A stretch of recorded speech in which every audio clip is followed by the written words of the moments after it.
Hello Gujarat, Vashishtha JEE create IITians and NITiansના platform પર તમારું હાર્દિક સ્વાગત છે.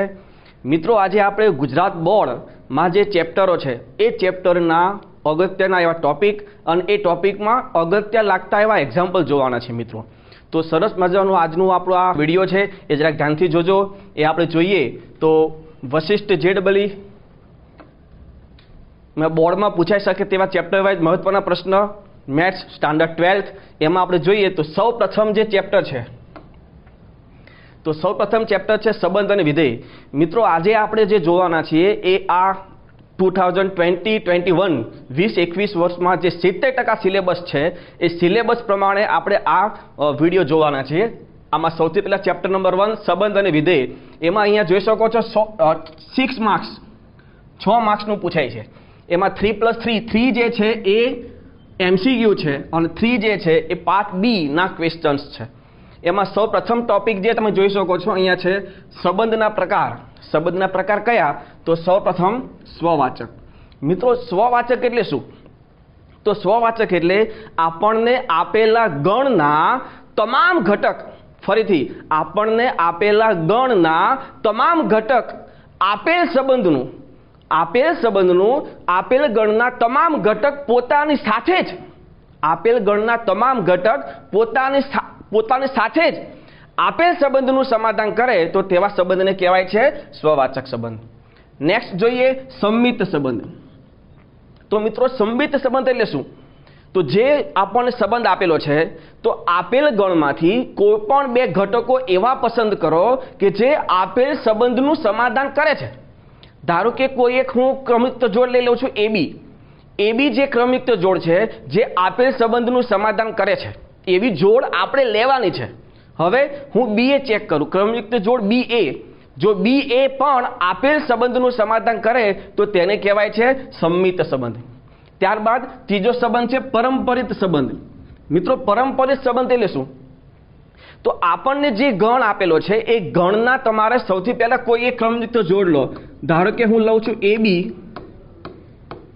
belongs to S. AB એ આપેલ સંબંધનું સમાધાન કરે છે.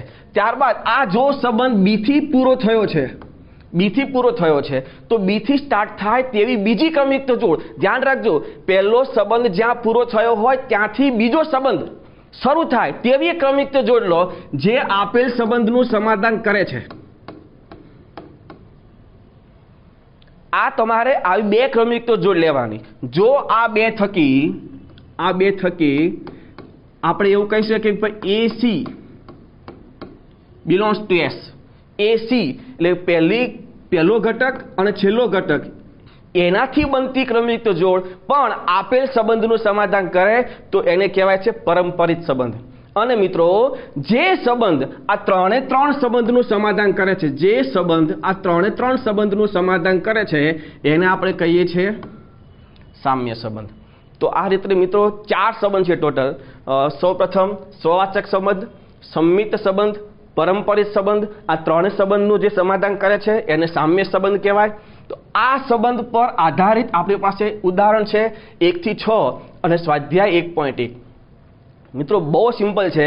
આમાંથી MCQ વધારે પૂછાય છે. બરાબર, આપણને MCQમાં આ કામ લાગશે. નેક્સ્ટ બીજો ટોપિક તમે જોઈ શકો છો વિધેયના પ્રકાર. તો વિધેયના પ્રકાર કેટલા? તો કે 2, એક વિધેય અને અનેક વિધેય. બરાબર, આપણી પાસે ટોટલ સંબંધ 4 હતા. એક સંબંધ, એક અનેક સંબંધ, અનેક સંબંધ અને અનેક સંબંધ. પણ વિધેયની વ્યાખ્યા એમાંથી 2 જ સંબંધ એ વિધેયની વ્યાખ્યાનું સમાધાન કરે છે એટલે એને કહેવાય છે એક સંબંધ અને એક વિધેય અને અનેક વિધેય. હવે મિત્રો, એક વિધેય એટલે શું? તો આપેલ પ્રદેશના કોઈ પણ 2 ઘટક એ વિધેયમાં મૂકીએ તો જવાબ જો અલગ મળે. જવાબ કેવો મળે? અલગ. ઇન શોર્ટ, જો f(x1) = f(x2) તો x1 = x2, અથવા f(x1) is not equal to f(x2) તો x1 is not equal to x2. જો એવું થાય તો આપણે શું કહીએ છીએ? એક વિધેય. એના પછી અનેક વિધેય. તો f(x1) = f(x2) લઈએ અને જો એના પરથી x1 is not equal to x2 મળે, સરખા ન હોય તો તમે એને કહી શકો છો અનેક વિધેય. એટલે મિત્રો આ રીતે આપણે બે વિધેય ચેક કરી શકીએ, એક વિધેય અને અનેક વિધેય. એના પછી એક વ્યાખ્યા છે વ્યાપ્ત વિધેય. મિત્રો વ્યાપ્ત વિધેય એટલે શું? તો જે વિધેયનો વિસ્તાર અને સહપ્રદેશ, વિધેયનો વિસ્તાર અને સહપ્રદેશ જો બંને ઇક્વલ હોય તો એવા વિધેયને તમે વ્યાપ્ત વિધેય કહી શકો છો. તો અહીંયા આપણો જે બીજો જે ટોપિક છે વિધેયના પ્રકાર, એ એક વિધેય, અનેક વિધેય અને વ્યાપ્ત વિધેય પર વ્યાખ્યાયિત છે, જેના પરથી દાખલાઓ પૂછાય છે. એક્ઝામ્પલ આમાં પૂછી શકાય છે, જેમાં ઉદાહરણ નંબર 7 થી 14 અને સ્વાધ્યાય 1.2 છે. નેક્સ્ટ ટોપિક તમે જુઓ તો વિધેયનું સંયોજન. આ સંયોજન છે એ આપણે 11th માં પણ જોઈ ગયા છીએ, FOG અને GOF. બરાબર, બે વિધેય આપણને આપેલા હશે. જો બે વિધેયમાં ધારો કે f નો વિસ્તાર એટલે કે range of f its subset of domain of g થાય, range of f its subset of domain of g થાય, એટલે કે f નો વિસ્તાર એ g ના પ્રદેશમાં હોય તો f અને g નું સંયોજન થઈ શકે. સમજો, જો f નો વિસ્તાર અને g નો પ્રદેશ, f નો વિસ્તાર એ g ના પ્રદેશમાં હોય તો f અને g નું સંયોજન થઈ શકે. જો f અને g નું સંયોજન થાય તો લખાય શું એને? GOF. શું લખાય એને? GOF. જો f નો પ્રદેશ a હોય અને g નો સહપ્રદેશ d હોય, ધારો કે આ f એ a થી b નું વિધેય છે અને g એ c થી d નું વિધેય છે, તો GOF એ a થી d થશે, a થી d થશે. બહુ ક્લિયર છે. ધારો કે આને હું ચલ આપું, કોઈ GOF ને એક ચલ આપું તો શું થાય? GOF of x. તો x પહેલા કોને લાગશે? તો કે f ને. તો x એ f ને લાગે છે તો f નો પ્રદેશમાંથી જ આપણે x ની કિંમતો લેવાની હોય. તો f નો પ્રદેશ કયો હતો? તો કે a. હવે એ f ઓફ x નું મૂલ્ય જે પણ આવશે તે f ના સહપ્રદેશમાં હશે, પણ સહપ્રદેશ એટલે કે વિસ્તાર એ ક્યાં છે? g ના પ્રદેશમાં. તો g ના પ્રદેશમાંથી તમે કોઈ પણ કિંમત એ g ને લાગશે તો g તમને કોઈ એક જવાબ આપશે. એ જવાબ એટલે મતલબમાં શું? તો કે g નો વિસ્તાર, પણ કોઈ પણ g નો વિસ્તાર એ હંમેશા ક્યાં હોય? તો g ના સહપ્રદેશમાં. અને g નો સહપ્રદેશ હમણાં આપણે કીધો d છે, તો એટલે GOF નો પ્રદેશ અને સહપ્રદેશ થઈ જાય a થી d. GOF ઓફ x એને તમે આમ લખી શકો, ઇઝ ઇક્વલ ટુ g ચોરસ કાઉન્સમાં f ઓફ x, જે ઓલરેડી આપણે 11th માં ભણી ચૂક્યા છીએ, સંયોજન. જેના ઉદાહરણ 15 થી 22 અને 26 સ્વાધ્યાય 1.3 માં 1 થી 3 અને 13 આમાં એક પ્રતિવિધેય એટલે કે એ અહીંયા ટોપિક કેન્સલ કર્યો છે, જે બોર્ડે 30% ડિલીટ કર્યું તેમાં. બરાબર, જે 70% છે 70% પ્રમાણે આપણે આ જોઈ રહ્યા છે. અને આ ચેપ્ટરનો છેલ્લો ટોપિક જે છે એ છે દ્રિક ક્રિયા. મિત્રો દ્રિક ક્રિયા એટલે શું એ સમજીએ પહેલા. તો દ્રિક ક્રિયા એટલે આપણને કોઈ એક ક્રિયા આપી હશે, એ ક્રિયા સરવાળો, બાદબાકી, ગુણાકાર, ભાગાકાર ગમે તે હોઈ શકે છે, અને આપણને કોઈ એક ગણ આપેલો હશે. તો સૌપ્રથમ દ્રિક ક્રિયા એટલે શું? તો આપેલ ગણમાંથી કોઈ પણ બે ઘટકો પસંદ કરો, કોઈ પણ બે સંખ્યા પસંદ કરો, અને એ બે સંખ્યા વચ્ચે આપેલ ક્રિયા, જે ક્રિયા આપણને આપી હશે તે ક્રિયા કરાવડાવો. ધારો કે સરવાળો આપ્યો છે તો એ બે સંખ્યા વચ્ચે શું કરાવવાનું? સરવાળો. ધારો કે બાદબાકી આપી છે તો તે સંખ્યા વચ્ચે શું કરાવવાનું? બાદબાકી. જે પણ ક્રિયા આપી હશે એ ક્રિયા પેલા ગણમાંથી કોઈ પણ બે ઘટક પસંદ કરતા એમાં એ ક્રિયા કરાવો. એ ક્રિયા કરાવશો તો તમને કોઈ જવાબ તો મળશે જ. એ જવાબ એ આપેલા ગણની અંદર જ હોય તો એ ક્રિયાને દ્રિક ક્રિયા કહી શકાય.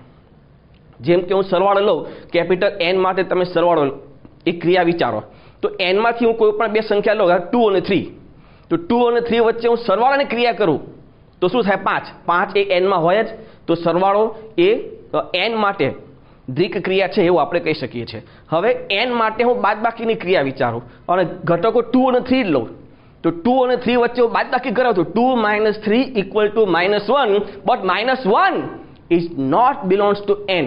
-1 એ n માં નથી, મતલબ કે માઇનસની જે ક્રિયા છે એ ગણ n માટે એ અહીંયા દ્વિક ક્રિયા કહી શકાતી નથી. તો આ રીતે તમને કોઈ ક્રિયાઓ આપી હશે, જેમ કે a અને b વચ્ચે લસા, a અને b વચ્ચે ગુસા, આવો કોઈ પણ ક્રિયા તમને આપી હશે, એના પર આધારિત અહીંયા 29 થી 40 અને સ્વાધ્યાય 1.4 આ એના એક્ઝામ્પલ છે.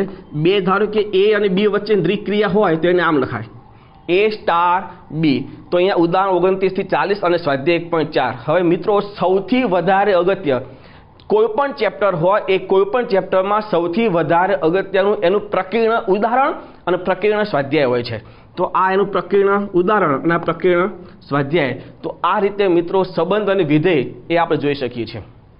હવે આમાં આઈએમપી કોઈ એક્ઝામ્પલ તો મિત્રો તમે જોઈ શકો છો દરેક જે ટોપિક છે, ધારો કે સ્વાધ્યાય 1.1 તો સિમ્પલ, સંમિત, સ્વવાચક અને પારંપરિક એના પર જ હોય। તો એ આખી ક્રિયાપદ આખું સ્વાધ્યાય છે, તો એમાંથી આઈએમપી લેવાનો કોઈ પ્રશ્ન જ નથી, બરાબર છે, કારણ કે એક જ ટોપિક છે જેના પર આપણને એક્ઝામ્પલ આ 1 થી 6 અને સ્વાધ્યાય 1.1 એ તમામના એક સરખા જ પ્રશ્ન હશે, એક સરખા જેવા પ્રશ્ન હશે, ફક્ત ચેન્જ શું હશે તો કે સંબંધ। એ જ રીતે ધારો કે દ્વિક ક્રિયા, તો દ્વિક ક્રિયામાં એક સરખી જ ઘટકો બધા એક સરખા જ પ્રશ્ન સોલ્વ કરવાના છે, પણ એમાં ચેન્જ શું હશે, ફક્ત એની ક્રિયા, બરાબર છે। એટલે આ જે છે એક સિમ્પલ એવા સંયોજન છે, તો સંયોજનમાં વિધેય ચેન્જ હોય, કરવાનું FOG, GOF, FOF કે GOG જે કીધું હોય તે જ આપણે કરવાનું હોય છે, બરાબર છે। એટલે સિમ્પલ એવો આ એક ટોપિક છે, એક ચેપ્ટર છે સંબંધ અને વિધેય, જેમાંથી 6 માર્ક્સનું પૂછાય છે, 3 MCQ અને 3 પાર્ટ B। તો આ રીતે આ ચેપ્ટર આપણું ક્લિયર થાય। નેક્સ્ટ આપણે જે જોઈએ તો નેક્સ્ટ જે છે એ ચેપ્ટર નંબર 2 ત્રિકોણમિતીય પ્રતિવિધેય। મિત્રો ત્રિકોણમિતીય પ્રતિવિધેય પણ 6 માર્ક્સમાં પૂછાય, જેમાંથી 4 MCQ છે અને 2 પાર્ટ B ના એક્ઝામ્પલ છે। મિત્રો બહુ મસ્ત એક ચેપ્ટર છે, આ બહુ સિમ્પલ ચેપ્ટર છે, આ ધ્યાન રાખજો, બહુ સિમ્પલ એવું ચેપ્ટર, અને એમાં પાછું પેલું 30% તો કટ થઈ જાય, એટલે 70% થાય છે। જે 70%માં તમે જુઓ તો કેટલું મસ્ત। સૌથી પહેલો ટોપિક છે ત્રિકોણમિતીય પ્રતિવિધેયના પાયાના ખ્યાલ। તો ત્રિકોણમિતીય પ્રતિવિધેયના પાયાના ખ્યાલ કયા, તો કોઈ એક વિધેય, ધારો કે સાઇન વિધેય છે, તો સાઇન વિધેયનો મૂળ પ્રદેશ અને સરળ પ્રદેશ કયો, તો કે R થી R। પણ મિત્રો R થી R માં તમે જોશો તો એ R થી R માં એ સાઇન વિધેય એક અને વ્યાપ્ત નથી, કારણ કે એક અને વ્યાપ્ત હોય તો જ પ્રતિવિધેય મળે છે, એક અને વ્યાપ્ત હોય તો જ શું મળે છે, પ્રતિવિધેય। તો સાઇનનો જે પ્રદેશ છે, જે R છે, એ R ની જગ્યાએ આપણે એવો પ્રદેશ ત્યાં શિફ્ટ કરીએ, જેમ કે સંવૃત્ત -π/2 થી π/2, સંવૃત્ત -π/2 થી π/2 માં સાઇન જે છે એ હંમેશા કેવું થાય, એક, એટલે એક થઈ ગયું। હવે વ્યાપ્ત માટે તો કે સાઇનનો જે વિસ્તાર છે એ જ એનો સહપ્રદેશ હોવો જોઈએ, તો સાઇનનો વિસ્તાર કયો, તો કે -1 થી 1, તો -1 થી 1 એ સાઇનનો સહપ્રદેશ હોવો જોઈએ। એટલે જો ધારો કે આપણે સાઇન માટે વિચારીએ તો સાઇન ફ્રોમ સંવૃત્ત -π/2 થી π/2 ફ્રોમ સંવૃત્ત -1 થી 1, જો આ પ્રદેશ અને સહપ્રદેશ આપણે લઈશું તો એનું પ્રતિવિધેય મળે આપણને, અને એનું પ્રતિવિધેય થશે સાઇન ઇન્વર્સ। એનો પ્રદેશ કયો થાય, તો કે સંવૃત્ત -1 થી 1 ફ્રોમ સંવૃત્ત -π/2 થી π/2, મતલબમાં આ જે વિધેયનો પ્રદેશ અને સહપ્રદેશ હોય એને ઉલટાવી નાખો એટલે એ શું થઈ જાય, તે વિધેયના પ્રતિવિધેયનો પ્રદેશ અને સહપ્રદેશ। તો આવા સિમ્પલ એવા પાયાના ખ્યાલો છે કે જેમાં તમે અમુક એક્ઝામ્પલ જોઈ શકો। ધારો કે એમ પૂછે કે સાઇન ઇન્વર્સ 1/√2, તો સાઇનનું મૂલ્ય 1/√2 ક્યારે આવે, તો કે π/4, તો એનો આન્સર શું થશે, π/4। ધારો કે એવું પૂછવામાં આવે કે tan ઇન્વર્સનું tan ઇન્વર્સ ઓફ -1, તો એવું વિચારો કે tanનું મૂલ્ય -1 ક્યારે આવે, તો કે -π/4, એના પ્રદેશમાં આપણે જોવાનું હોય, બરાબર છે। તો એવા સિમ્પલ પાયાના ખ્યાલો એ આ ટોપિકમાં છે। નેક્સ્ટ જે સૌથી અગત્યનો જે ટોપિક છે આ ચેપ્ટર માટે એ છે બીજો ટોપિક, ત્રિકોણમિતીય પ્રતિવિધેયના ગુણધર્મ। તો આમાં મિત્રો ઘણા બધા ગુણધર્મ છે, જેમ તમે એવું કહી શકો, જેમ કે 5 જૂથ છે, 5 જૂથ। એમાં સૌથી પહેલું જૂથ તો ઋણ ખૂણાવાળા।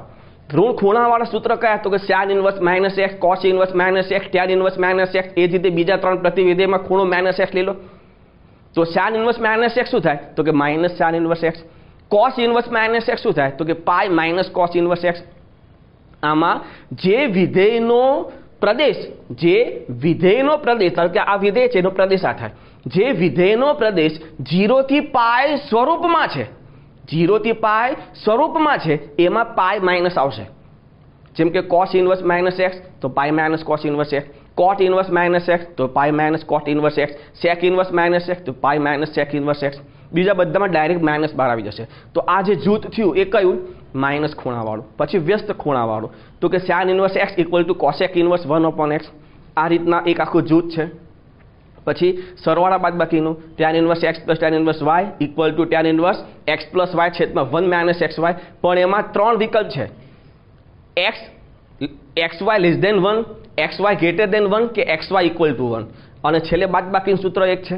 એના પછી જે છે આંતર સંબંધીય સૂત્ર, એક પ્રતિવિધેયમાંથી બીજા પ્રતિવિધેયમાં કન્વર્ટ કરવું હોય, ધારો કે tan ઇન્વર્સ x છે તો tan ઇન્વર્સ x નો તમે કાટકોણ ત્રિકોણ દોરી, કાટકોણ ત્રિકોણ પરથી cos ઇન્વર્સ x માં કન્વર્ટ કરો, તો એક પ્રતિવિધેયમાંથી બીજા પ્રતિવિધેયમાં કન્વર્ટ જે કરવાનું હોય એને કહેવાય આંતર સંબંધીય સૂત્ર. બરાબર છે. એના પછી કોટિકોણના સૂત્ર, તો કે tan inverse x plus cos inverse x ઇક્વલ ટુ π/2. આ રીતના 5 જૂથ છે, એ 5 જૂથ એના ગુણધર્મ છે, જેના પરથી ઉદાહરણ છે 3 થી 8 અને સ્વાધ્યાય 2.2. આમાં મિત્રો જે ઘણી બધી એક્ઝામમાં પૂછાયેલ હોય, બોર્ડમાં પણ પૂછાયેલ હોય તેવા જો ચેપ્ટરમાંથી, આ ટોપિકમાંથી એવા જો એક્ઝામ્પલ આપણે છૂટા પાડીએ તો એવા અહીંયા આઈએમપી એક્ઝામ્પલ કહી શકાય તેવા દાખલા થોડાક છૂટા પડેલા છે. ઉદાહરણ 3, 5, 7 અને સ્વાધ્યાય 2.2 માંથી તમે જોઈ શકો છો. ચેપ્ટર 2 માં સ્વાધ્યાય 2.2 માંથી 2, 8, 10, 13, 14 અને 15 આ જે છે એ આઈએમપી કહી શકાય તેવા એક્ઝામ્પલ છે. મિત્રો ચેપ્ટર સિમ્પલ છે, એમાં આઈએમપી જેવું કંઈ રખાય જ નહીં, દાખલા બધા જ સોલ્વ કરાય. પણ આ જે છૂટા પડેલા છે આઈએમપી એક્ઝામ્પલ તરીકે, એ અલગ અલગ એક્ઝામમાં પૂછાયેલા સવાલો છે, જેને આપણે આઈએમપી મતલબ પૂછી શકાય તેવા પ્રશ્નોમાં અલગ કરી શકીએ છીએ. અને મેં કીધું એમ પ્રક્રિયાનું ઉદાહરણ જે સૌથી હાઈએસ્ટ, સૌથી વધારે અગત્યનું હોય તેવા પ્રક્રિયાના ઉદાહરણ અને સ્વાધ્યાય જે 9 થી 13 એમાંથી આઈએમપી કહી શકાય તેવા અહીંયા જે છે 10, 13 અને 11, અને સ્વાધ્યાય એ સ્વાધ્યાયમાં 1 થી 17 માં આઈએમપી એક્ઝામ્પલ કહી શકાય તેવું 8, 9, 10, 11, 12 અને 13 આ જે દાખલાઓ એવા છે કે જે ઘણી બધી એક્ઝામમાં પૂછાયેલા છે, એટલે આપણે એને આઈએમપી કહી શકીએ છીએ. એટલે મિત્રો અહીંયા બહુ સરસ એવું આ ચેપ્ટર ત્રિકોણમિતીય પ્રતિવિધેય ક્લિયર થાય છે. બહુ સિમ્પલ એવું ચેપ્ટર છે. આપણે નેક્સ્ટ જોઈએ. નેક્સ્ટ ચેપ્ટર છે શ્રેણિક મેટ્રિક્સ, જે 7 માર્ક્સનું છે. 7 માર્ક્સમાંથી તમે જોઈ શકો મિત્રો 4 માર્ક્સના એમસીક્યુ છે અને 3 માર્ક્સમાં પાર્ટ બી છે. બરાબર છે. આ જે હું પાર્ટ બી બોલું છું એ ઓપ્શન સિવાય કહું છું, આપણને કોઈ વિકલ્પ ના આપેલા હોય એના સિવાય.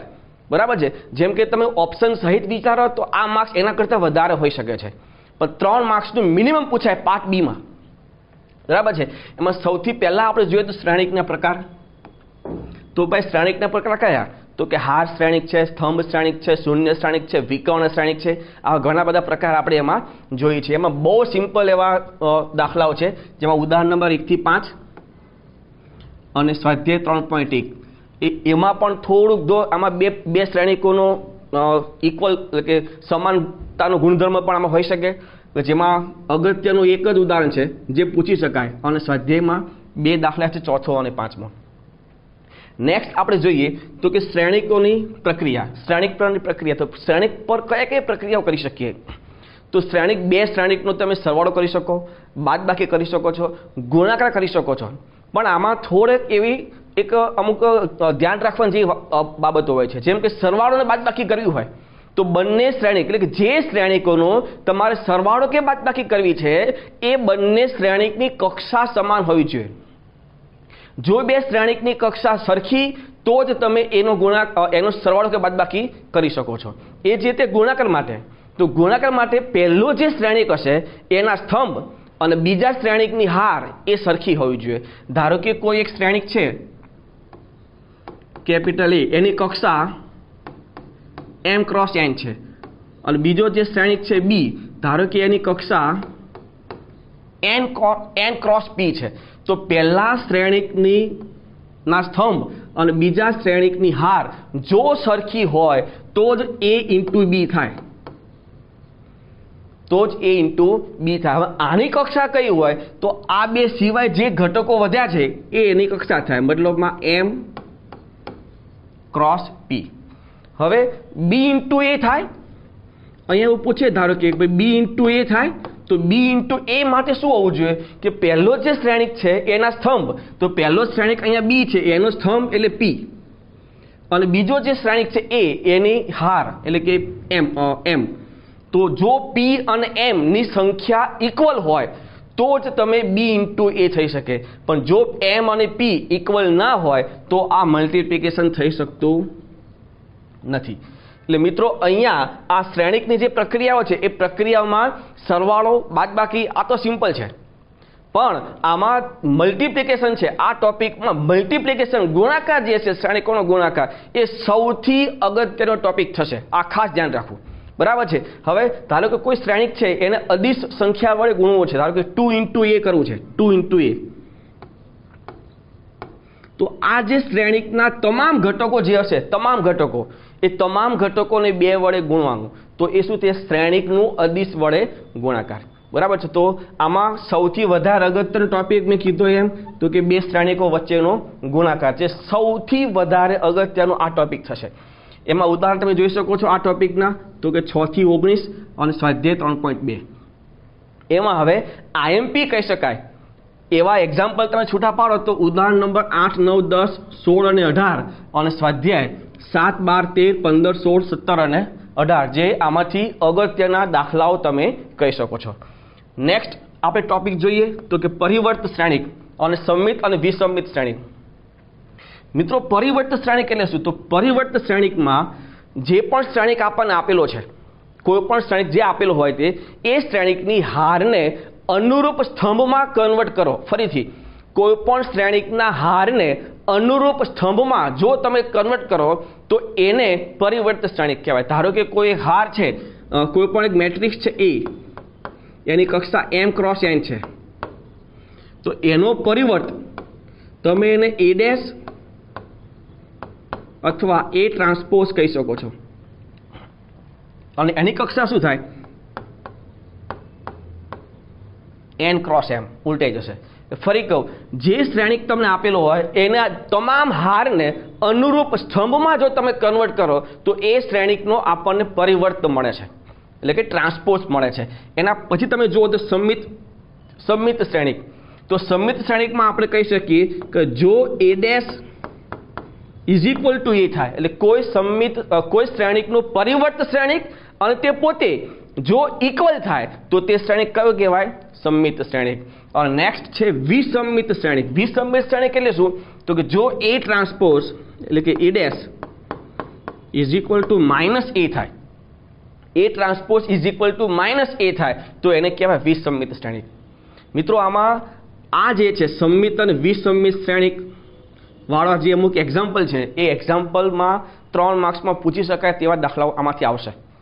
આપણે એવું કહી શકીએ, જેમ કે આપણને એક શ્રેણિક આપેલો હોય કેપિટલ A એક શ્રેણિક આપેલો હોય, એને સમમિત અને વિસમિત શ્રેણિકના સરવાળા સ્વરૂપમાં કન્વર્ટ કરો. આવો પ્રશ્ન છે, આવા ઉદાહરણ પણ છે કે જે વેરી મોસ્ટ IMP સ્વરૂપમાં આપણે લઈ શકીએ છીએ. તો અહીંયા આ જે પરિવર્ત શ્રેણિક, સમમિત શ્રેણિક અને વિસમિત શ્રેણિક પર આધારિત દાખલાઓ ઉદાહરણ નંબર 20 થી 22 અને સ્વાધ્યાય 3.3 આપણે કહી શકીએ છીએ, જેમાં IMP એક્ઝામ્પલ જેમાં આ હશે જ, મેં હમણાં કીધું તે જે IMP એક્ઝામ્પલ ઉદાહરણ 22 અને સ્વાધ્યાયમાંથી 4, 6, 9 અને 10 જે છે. મિત્રો આમાંથી ઇન્વર્સ મેટ્રિક્સ વ્યસ્ત શ્રેણિકનો ટોપિક આ ચેપ્ટરમાંથી ડિલીટ કરેલો છે, અને એ જે ટોપિક હતો એ હાર સંક્ષેપ્ત પદ્ધતિ, એસિલોન પદ્ધતિ એ કહેવાય છે. એસિલોન પદ્ધતિ 30% જે સિલેબસ ડિલીટ કર્યો છે એમાંથી આ નીકળી જાય છે. એટલે આ ચેપ્ટરમાં આ જે ટોપિક છે, આ ટોપિક સૌથી વધારે અગત્યનો ટોપિક તરીકે આપણે લઈ શકીએ છીએ. અને આમાં કઈ ક્રિયાઓ વધારે અગત્યની? તો કે મલ્ટિપ્લિકેશનની, બરાબર છે. અને જે અગત્યનું મેં કીધું તે પ્રકીર્ણન. તો પ્રકીર્ણ ઉદાહરણ એ 26 થી 28 છે, જેમાં IMP એક્ઝામ્પલ એ 28મું અને પ્રકીર્ણ સ્વાધ્યાયમાં 1 થી 15 એક્ઝામ્પલ છે કે જેમાંથી IMP એક્ઝામ્પલ હું કહી શકું છું 6, 7, 8, 9 અને 11. તો આ રીતે મિત્રો આપણું આ ચેપ્ટર નંબર 3 જે 7 માર્ક્સનું પૂછાય એ અહીંયા ક્લિયર થાય. નેક્સ્ટ આપણે ચેપ્ટર નંબર 4 જોઈએ. તો ચેપ્ટર નંબર 4 જે છે એ નિશ્ચાયક છે, ડિટર્મિનન્ટ. તો ચેપ્ટર નંબર 4 એમાંથી શું કેટલા માર્ક્સનું પૂછાય? તો કે 7 માર્ક્સનું. 7 માર્ક્સમાં 3 MCQ અને 4 માર્ક્સના પાર્ટ B માં પૂછાય. 3 માર્ક્સનું MCQ અને 4 માર્ક્સનું પાર્ટ B. એમાં સૌથી પહેલો ટોપિક નિશ્ચાયકના ગુણધર્મ. તો નિશ્ચાયકના ગુણધર્મ આપણે ટોટલ 5 ગુણધર્મ છે. એ ગુણધર્મ આપણે જોયા તો ગુણધર્મ જુઓ તમે તો કોઈ પણ બે હાર નિશ્ચાયકની કોઈ પણ બે હારની અદલા બદલી કરો તો મૂળ નિશ્ચાયકના મૂલ્ય કરતાં મળતો જે નિશ્ચાયક છે એનું મૂલ્ય કેવું થઈ જાય? વિરોધી. તો નિશ્ચાયકની કોઈ પણ બે હાર કે કોઈ પણ બે સ્તંભનું અદલા બદલી કરતાં મૂળ મૂલ્ય કરતાં મૂળ નિશ્ચાયકના મૂલ્ય કરતાં મૂલ્ય કેવું થઈ જાય છે? વિરોધી. નેક્સ્ટ, તમે કોઈ એક નિશ્ચાયકને ના હાર અથવા સ્તંભને કે વડે ગુણો તો એક નિશ્ચાયકનું મૂલ્ય કે ગણું થઈ જાય છે. નેક્સ્ટ, ધારો કે એક નિશ્ચાયકની કોઈ પણ એક હારને કોઈ સંખ્યા વડે ગુણી બીજી કોઈ હાર ને ઉમેરતા કે બાદ કરતા ફરી નિશ્ચાયકની કોઈ એક હાર કે સ્તંભને કોઈ પણ સંખ્યા વડે ગુણી બીજી કોઈ હાર કે સ્તંભમાં તમે સરવાળો કે બાદબાકી કરતા નિશ્ચાયકનું મૂલ્ય બદલાતું નથી. અને ત્રીજો RI to CI જે છે નિશ્ચાયકની તમામ હારને અનુરૂપ સ્તંભમાં જો ફેરવીએ નિશ્ચાયકની તમામ હારને અનુરૂપ સ્તંભમાં જો ફેરવીએ તો નિશ્ચાયકનું મૂલ્ય બદલાતું નથી. અને પાંચમું જે છે એક એક્ઝામ્પલ સ્વરૂપે આપણે લઈ શકીએ. ધારો કે કોઈ પણ એક નિશ્ચાયક છે, એક નિશ્ચાયકમાંથી બે નિશ્ચાયક છૂટા પાડવા હોય અથવા બે નિશ્ચાયક આપેલા હોય એ બે નિશ્ચાયકમાંથી એક જ નિશ્ચાયકમાં કન્વર્ટ કરવું હોય તો જ્યારે પણ બે નિશ્ચાયકમાંથી એક નિશ્ચાયકમાં કન્વર્ટ કરવું હોય તો નિશ્ચાયકની કોઈ પણ બે હાર અથવા કોઈ પણ બે સ્તંભના અનુરૂપ ઘટકો સમાન હોય તો ત્રીજી હાર કે ત્રીજા સ્તંભના ઘટકોનો તમે સરવાળો કે બાદબાકી જે આપ્યું હોય એ તમે કરી શકો છો. તો આવા 5 ગુણધર્મ પર આધારિત આપણું નિશ્ચાયકના ગુણધર્મ છે. એના પર સૌથી અગત્યનો ટોપિક આ થશે મિત્રો. ધ્યાન રાખજો, નિશ્ચાયકના ગુણધર્મ આ ચેપ્ટરમાં સૌથી વધારે અગત્યનો થાય કે જેમાં 1 થી 16 ઉદાહરણ અને સ્વાધ્યાય 4.1 અને 4.2 એમાં 4.2 ખાસ ધ્યાન રાખવું. બરાબર છે. જેમાં IMP કહી શકાય તેવા ઉદાહરણ અહીંયા છે 11, 13, 14, 15 અને 16 અને સ્વાધ્યાય 4.2 માંથી 5, 7, 8, 9, 11, 13 અને 14 જે IMP કહી શકાય તેવા એક્ઝામ્પલ છે. નેક્સ્ટ મિત્રો જોઈએ તો ત્રિકોણનું ક્ષેત્રફળ અને રેખાનું સમીકરણ. તો ત્રિકોણનું ક્ષેત્રફળ delta is equal to half mode of D, જ્યાં ડી જે છે એ ડિટર્મિનન્ટ છે, નિશ્ચાયક છે. તમને ત્રિકોણના ક્ષેત્રફળમાં 3 શિરોબિંદુ આપેલા હશે એના પરથી એક નિશ્ચાયક બનાવો જે આપણું ડી છે. ડી આમાં મૂકી દો એટલે ડેલ્ટા ત્રિકોણનું ક્ષેત્રફળ તમને મળી જશે.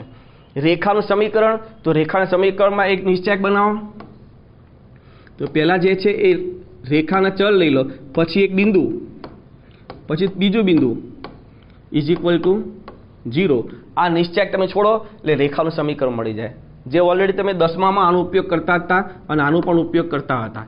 બરાબર છે કે જેનો ઉદાહરણ 17 અને 18 બે ઉદાહરણ છે અને સ્વાધ્યાય 4.3 છે જેમાં IMP કહી શકાય. હવે આમાં મિત્રો IMP જેવું તો કંઈ છે નહીં, સિમ્પલ જ બે સૂત્ર છે. આમાં ખાસ આ ધ્યાન રાખજો, આમાં IMP કહી શકાય એવું એક ઉદાહરણ લઈ લો 18મું અને એક સ્વાધ્યાયમાંથી કોઈ પણ બે દાખલા જે છે બીજો અને ત્રીજો. ઇન શોર્ટ આ બંને સૂત્રોનું સમાધાન જે થાય એવા દાખલો આપણે લીધા છે એટલે આમાં IMP કહી શકાય તેવું કંઈ છે નહીં. નેક્સ્ટ જો તમે ઉપનિશ્ચાયક અને સહઅવયવ. આ ઉપનિશ્ચાયક અને સહઅવયવ જે છે એ આપણને આ ટોપિક માટે સૌથી અગત્યનું છે. ઉપનિશ્ચાયક અને સહઅવયવ. તો ઉપનિશ્ચાયક જો મેળવવું હોય તો આપેલ નિશ્ચાયકના કોઈ પણ ઘટક, આપેલ નિશ્ચાયકના કોઈ પણ એક ઘટકનો જો ઉપનિશ્ચાયક મેળવવો હોય તો જે ઘટકનો ઉપનિશ્ચાયક મેળવવો છે તે હાર અને તે સ્તંભ ને ડિલીટ કરતા, ફરી કહું છું, નિશ્ચાયકમાં જે ઘટકનો ઉપનિશ્ચાયક મેળવવો હોય તો તે ઘટકની હાર અને સ્તંભને ડિલીટ કરતા જે ઘટકો દેખાય છે એ જ ઘટકમાં તમે નિશ્ચાયક બનાવશો તો એને કહેવાય છે ઉપનિશ્ચાયક. બરાબર છે. અને સહઅવયવ, તો સહઅવયવનું સૂત્ર છે A of ij is equal to -1/i plus j A of ij. આ કેપિટલ રાખો એટલે અહીંયા જે છે આ જે છે એ ઉપનિશ્ચાયક છે. અહીંયા શું લેવાનું?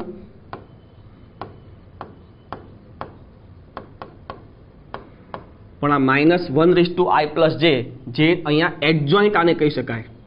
શું કહી શકીએ એને આપણે? એડજોઇન્ટ. જેના ઉદાહરણ 19 થી 22 અને સ્વાધ્યાય 4.4 છે. આમાં એડજોઇન્ટ જે છે એ અહીંયા સૌથી વધારે અગત્યનું આપણે લઈ શકીએ. સહઅવયવ જ આ જે છે એને અહીંયા સહઅવયવ તરીકે લઈ લો જે એડજોઇન્ટ છે. અને વ્યસ્ત શ્રેણિક, વ્યસ્ત શ્રેણિકનું સૂત્ર આવું કંઈક છે A inverse is equal to 1/mod of A into adjoint of A. આ એડજોઇન્ટ ઓફ એ મતલબમાં સહઅવયવ છે. હવે અહીંયા આને આગળ જે ચેપ્ટર હતું ત્રીજું, એ ત્રીજા ચેપ્ટરમાં હાર સંક્ષેપ્ત પદ્ધતિ એટલે કે એસિલોન પદ્ધતિ જે ઇન્વર્સ મેટ્રિક્સ મેળવવા માટે હતી, ઇન્વર્સ મેટ્રિક્સ જે 30%માં કન્વર્ટ કેન્સલ થઈ છે. પણ મિત્રો ધ્યાન રાખજો, અહીંયા જે છે એ ઇન્વર્સ એ એસિલોન પદ્ધતિથી નહીં, એડજોઇન્ટથી મેળવવાની છે. એટલે આ ઇન્વર્સ જે છે એ સૌથી વધારે અગત્યનો આ ટોપિક થઈ જાય. હવે આમાં મિત્રો તમે જોશો તો અમુક બહુપદી એ સાબિત કરવાના દાખલાઓ છે. ધારો કે તમને કોઈ મેટ્રિક્સ આપેલો છે અને એમ કે ભાઈ a cube plus a square plus 2a minus 3i equal to o સાબિત કરો. આવા દાખલાઓ તમે જોયા હશે અને આના પરથી એ ઇન્વર્સ મેળવો. તો આવા જે એક્ઝામ્પલ છે એ પણ આના માટે અગત્યના થાય. એટલે આ જે ચેપ્ટર છે એમાં 4.2 અને એક આ વ્યસ્ત શ્રેણિક એ સૌથી વધારે અગત્યનો આપણે ટોપિક કહી શકીએ, કે જેમાં ઉદાહરણ 22 થી 26 અને સ્વાધ્યાય 4.5 આપણે કહી શકીએ, જેમાંથી આઈએમપી ઉદાહરણ અને દાખલાઓ જો છૂટા પાડવા હોય તો 23 થી 26 જે છે એમાં આઈએમપી એક્ઝામ્પલ ઉદાહરણ નંબર 24, 25 અને સ્વાધ્યાય 4.5 માં 4, 7, 10, 12, 13, 14, 15, 16 આમાંથી આપણે કહી શકીએ છીએ. અને પ્રકીર્ણમાં ઉદાહરણ 30, 31, 32 ને 34 છે, બરાબર છે. અને જેમાંથી આઈએમપી કહી શકીએ તેમાં 30, 32 અને 34. અને પ્રકીર્ણ સ્વાધ્યાયમાંથી જો કહીએ તો 1 થી 15 અને 17 થી 19, જેમાં આઈએમપી કહી શકીએ તેવા 3, 4, 6, 7, 8, 11, 12 અને 13. તો આ રીતે આપણે મિત્રો આ ચેપ્ટરને અલગ અલગ આપણે તારવી શકીએ છીએ. એમાંથી આઈએમપી આપણે કહી શકીએ છીએ. મિત્રો હું ફરી કહી દઉં, આ જે એનાલિસિસ છે, જો તમને આ એનાલિસિસ યોગ્ય લાગી હોય તો આ વિડીયોને લાઇક કરજો, શેર કરજો, તમારા મિત્રો સુધી પહોંચાડજો તમે આ. કારણ કે આ એનાલિસિસ તમે જો કર્યું હશે અને સમજ્યા હશો તો તમે જો મિત્રો ઘણા બધા ચેપ્ટર એવા છે કે જેમાં આપણે જો એનાલિસિસ કરીએ તો ઘણા ચેપ્ટર સિમ્પલ કરી નાખ્યા. જેમ કે શ્રેણિક, વિધેય, ત્રિકોણમિતીય પ્રતિવિધેય, આ ચેપ્ટર અત્યાર સુધી જે જોયા છે એમાં 30% જે કટ કર્યો છે એના લીધે એ ચેપ્ટર બહુ સિમ્પલ થઈ ગયું છે. તો આ એનાલિસિસ જો તમને યોગ્ય લાગ્યું હોય તો મેં કીધું એમ તમે ખાસ ધ્યાન રાખજો, લાઇક, શેર એન્ડ યોર ફ્રેન્ડ્સમાં તમે આ શેર કરજો. નેક્સ્ટ આપણે જોઈએ જે સૌથી અગત્યનું કહી શકાય તેવું ચેપ્ટર સાતત્ય અને વિકલનીયતા. ચેપ્ટર નંબર 5 સાતત્ય અને વિકલનીયતા, જે હાઈએસ્ટ અત્યાર સુધી આપણે જોયા એમાં 8 માર્ક્સનું આ ચેપ્ટર છે મિત્રો. 8 માર્ક્સનું, જેમાં 3 માર્ક્સના એમસીક્યુ અને 5 માર્ક્સના પાર્ટ બી ના એક્ઝામ્પલ સ્વરૂપે પાર્ટ બી માં પૂછાય છે. તો આ ખાસ ધ્યાન રાખજો, 3 માર્ક્સના એમસીક્યુ અને 5 માર્ક્સનું પાર્ટ બી. એમાં સૌથી પહેલો ટોપિક જે છે એ સાતત્ય છે. મિત્રો સાતત્ય એટલે શું? આપણે 11thમાં લક્ષ ચેપ્ટર જોયું, એ લક્ષ ચેપ્ટરમાં ડાબા લક્ષ અને જબા લક્ષ જોયું છે. એટલે કે ડાબા લક્ષ એટલે જેને આપણે L માઇનસ કહી શકીએ છીએ ઇઝ ઇક્વલ ટુ જબા લક્ષ જેને આપણે L પ્લસ કહી શકીએ છીએ. જો ડાબા લક્ષ અને જબા લક્ષ ઇક્વલ હોય તો લક્ષનું અસ્તિત્વ છે એવું આપણે કહી શકીએ છીએ. પણ જો ડાબા લક્ષ, જબા લક્ષ અને જે બિંદુ આગળ આપણે લક્ષ મેળવીએ છીએ તે બિંદુ આગળનું મૂલ્ય, ફરી કહું છું, ડાબા લક્ષ આપણે જે બિંદુ આગળ મેળવ્યું છે, જબા લક્ષ જે બિંદુ આગળ મેળવ્યું છે તે બિંદુ આગળ વિધેયનું મૂલ્ય, આ 3 જો ઇક્વલ થાય, 3 જો ઇક્વલ થાય તો આપણે એ વિધેય તે બિંદુ આગળ સતત છે એવું આપણે કહી શકીએ છીએ. આ ખાસ ધ્યાન રાખજો. જો આને આલેખ તરીકે સમજવું હોય તો આ રીતે આપણે સમજી શકીએ. ધારો કે આ જે છે અહીંયા આ એક એવું બિંદુ છે જ્યાં વિધેયનું મૂલ્ય આ x ઇક્વલ ટુ a, જ્યાં વિધેયનું મૂલ્ય છે, તો આ ડાબી બાજુથી આમ આવે છે x ઇક્વલ ટુ a તરફ, આ જમણી બાજુથી આમ આવે છે x ઇક્વલ ટુ a તરફ, અને અહીંયા આ જગ્યા ઉપર વિધેયનું મૂલ્ય પણ એ જ છે. જો 3 આ ડાબા લક્ષ તો કે આ ટપકું, જબા લક્ષ તો કે આ ટપકું, આ ટપકા આગળ વિધેયનું મૂલ્ય 3 એક જ જગ્યાએ છે, બદલામાં x ઇક્વલ ટુ a આગળ આ વિધેય કેવું કહેવાય? સતત છે એવું આપણે કહી શકીએ છીએ. જેના ઉદાહરણ 1 થી 20 અને સ્વાધ્યાય 5.1 છે, જેમાં આઈએમપી કહી શકીએ તેવું એક જ ઉદાહરણ આપણે જોઈ શકીએ છીએ 20મું, અને દાખલામાંથી સ્વાધ્યાયમાંથી જોઈ શકો છો 7મું, 20મું અને 26મું અને 30મું. નેક્સ્ટ જોઈએ તો વિકલનીયતા અને વિકલન. મિત્રો વિકલનીયતા એટલે શું? તો વિકલનીયતામાં આપણી પાસે વ્યાખ્યા છે limit x tends to t f of x minus f of t છેદમાં t માઇનસ x અથવા x માઇનસ t. ફરી f of t tends to x f of t minus f of x છેદમાં t minus x. આ જે છે એ વિકલનની વ્યાખ્યા છે, પણ એ લક્ષના સ્વરૂપમાં છે. જો એ લક્ષને હું ડાબા અને જબા છૂટું પાડી દઉં, ઇન શોર્ટ ડાબા વિકલન અને જબા વિકલન સ્વરૂપે છૂટું પાડી દઉં, તો જો ડાબા વિકલન ને જબા વિકલન સરખું થાય, એટલે કે limit t tends to x minus f of t minus f of x છેદમાં t માઇનસ x અને limit t tends to x plus f of t minus f of x છેદમાં t માઇનસ x, જો આ equal થાય તો એ વિધેય આપેલ બિંદુઓ આગળ વિકલનીય છે એવું આપણે કહી શકીએ છીએ. બરાબર છે. આમાં ખાસ માનાંક વિધેય આપેલા હોય, પૂર્ણાંક ભાગ વિધેય આપેલા હોય ત્યારે ખાસ જોઈ લેવાનું કે માનાંક વિધેય જ્યાં 0 થાય, જેમ કે હું કહું કે mode of x minus 1, mode of x minus 1, તો આ માનાંક 0 ક્યાં થાય તો કે 1 આગળ. તો 1 આગળ એનું વિકલનીયતા ચેક કરવાનું થાય. બરાબર. તો આવા ધારો કે આખું એક મોટું વિધેય આપ્યું હોય tan inverse x plus log of mod x minus 1 plus sine of mod x minus 2, તો આવી જગ્યાએ જ્યાં જ્યાં માનાંક આપેલો હોય ત્યાં ખાસ જોઈ લેવાનું કે માનાંક જ્યાં 0 થાય એ જગ્યા ઉપર વિકલનીયતા ચેક કરવાની હોય. હવે એમાં એક ટોપિક બીજો છે વિકલન. તો આ વિકલન જે છે એ આપણે અત્યારે ખાસ જોઈએ છે 5.2. તો વિકલન જે છે એ વિકલનમાં અહીંયા સિમ્પલ વિકલન, જેમાં ગુણાકારનો નિયમ, ભાગાકારનો નિયમ, સંયોજિત વિધેયનું વિકલન, આવા બધા સ્વરૂપો અહીંયા આપેલા છે. જેમાં ઉદાહરણ તમે જોઈ શકો છો 21 થી 23 અને સ્વાધ્યાય 5.2, જેમાં IMP સ્વાધ્યાય તમે એમાં દાખલા છે 9 અને 10. એમાં ખાસ જોજો વિકલન એટલે સિમ્પલ એવું વિધેય છે. નેક્સ્ટ જો ગુડ વિધેય અને પ્રતિવિધેયનું વિકલન. ગુડ વિધેય મિત્રો, ગુડ વિધેય એટલે શું? તો કોઈ પણ બે ચલ, ધારો કે x અને y બે ચલ છે, એ બે ચલથી કોઈ વિધેય બનતું હોય, ધારો કે x² + y² = 1, કોઈ બે ચલથી જે વિધેય બનતું હોય તો એવા વિધેયને કહેવાય ગુડ વિધેય. બરાબર. અને નેક્સ્ટ છે પ્રતિવિધેય. પ્રતિવિધેયનું વિકલન, જેમ કે sin inverse, cos inverse, tan inverse. બરાબર. આવા બીજા ચેપ્ટરમાં આપણે ઘણા બધા દાખલા જોયા છે, જેમ કે cos inverse, cot inverse √1 + x² - 1/x, જેમાં સૌથી પહેલાં શું કરવું પડે? સિમ્પ્લિકેશન. જે વિધેય આપેલું હોય એનું સિમ્પ્લિકેશન કર્યા પછી એનું વિકલન. આવા દાખલાઓ આપણે જોયા છે બીજા ચેપ્ટરમાં. બરાબર છે. tan ઇન્વર્સના, cos ઇન્વર્સના, cot ઇન્વર્સના પણ ઘણા દાખલા જોયા, જેમાં આપણે બીજા ચેપ્ટરમાં ફક્ત સિમ્પ્લિકેશન કરતા હતા. શું કરતા હતા? સિમ્પ્લિકેશન, સાદરૂપ આપતા હતા. એ સાદરૂપ અહીંયા તો કરવાનું જ છે, પણ એના પછી સિમ્પલ એક પદ કે જેમાં એનું વિકલન આવશે. બરાબર છે. તો એવું અહીંયા બહુ સરસ મજાનું સ્વાધ્યાય જે છે ટોપિક છે ગુડ અને પ્રતિવિધેય, એનું સ્વાધ્યાય પણ બહુ મસ્ત છે 5.3, જેમાં પ્રતિવિધેયના એક્ઝામ્પલ ખાસ ધ્યાન રાખવા. કયા ધ્યાન રાખવાના? પ્રતિવિધેય. આ એક્ઝામ્પલ ખાસ ધ્યાન રાખવાના જે વધારે પૂછાવાની શક્યતાઓ છે. ઉદાહરણ 24 થી 27 અને સ્વાધ્યાય 5.3, જેમાં અગત્યનું કહી શકાય તેવું સ્વાધ્યાય છે 4, 7, 10, 13, 14 અને 15, કે જેમાં દરેક પ્રકારના દાખલો આમાં સમાવેશ કરી લીધા. એટલે પ્રેક્ટિસ તો થઈ જ જાય આપણી પાસે. બરાબર છે. જે અગત્યનો ટોપિક પ્રતિવિધેયનું વિકલન. નેક્સ્ટ જો ઘાતાંકીય વિધેય અને લઘુગણકીય વિધેય. ઘાતાંકીય વિધેય એટલે સિમ્પલ છે a⁻x, e⁻x, 2⁻x, આવા બધા વિધેય છે.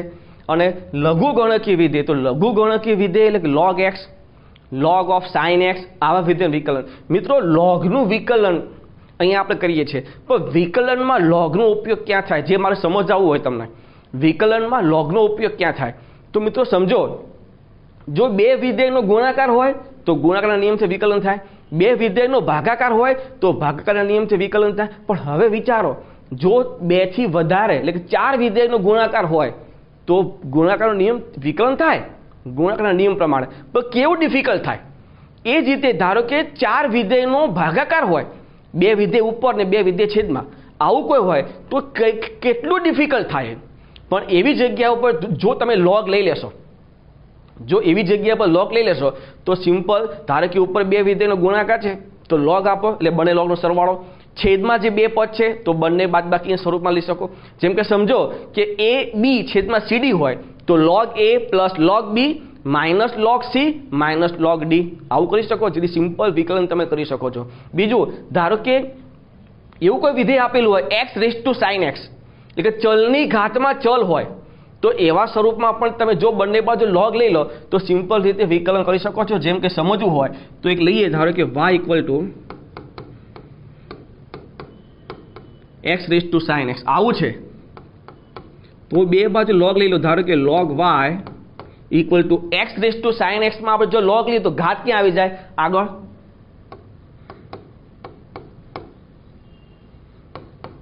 sin x into log x. હવે આનું વિકલન તો કે 1/y into dy by dx, અને આમાં તમે જોઈ શકો છો ગુણાકારના નિયમ પ્રમાણે વિકલન કરી શકો છો. એટલે સિમ્પલ થઈ ગયું. એટલે ચલની ઘાતમાં ચલ જો આવે આ રીતે, ચલની ઘાતમાં ચલ, ત્યારે તમે log બે બાજુ લેશો તો એ દાખલો બહુ સિમ્પલ થઈ જાય છે. એટલે આમાં લઘુગણકીય વિધેયનું વિકલન જે છે એ ટોપિક બહુ અગત્યનો છે. અહીંયા ઉદાહરણ 28 છે આ ટોપિકમાં, 28 થી 33, અને સ્વાધ્યાય 5.4 અને 5.5 એ આ ટોપિકમાં સમાવેશ થાય છે.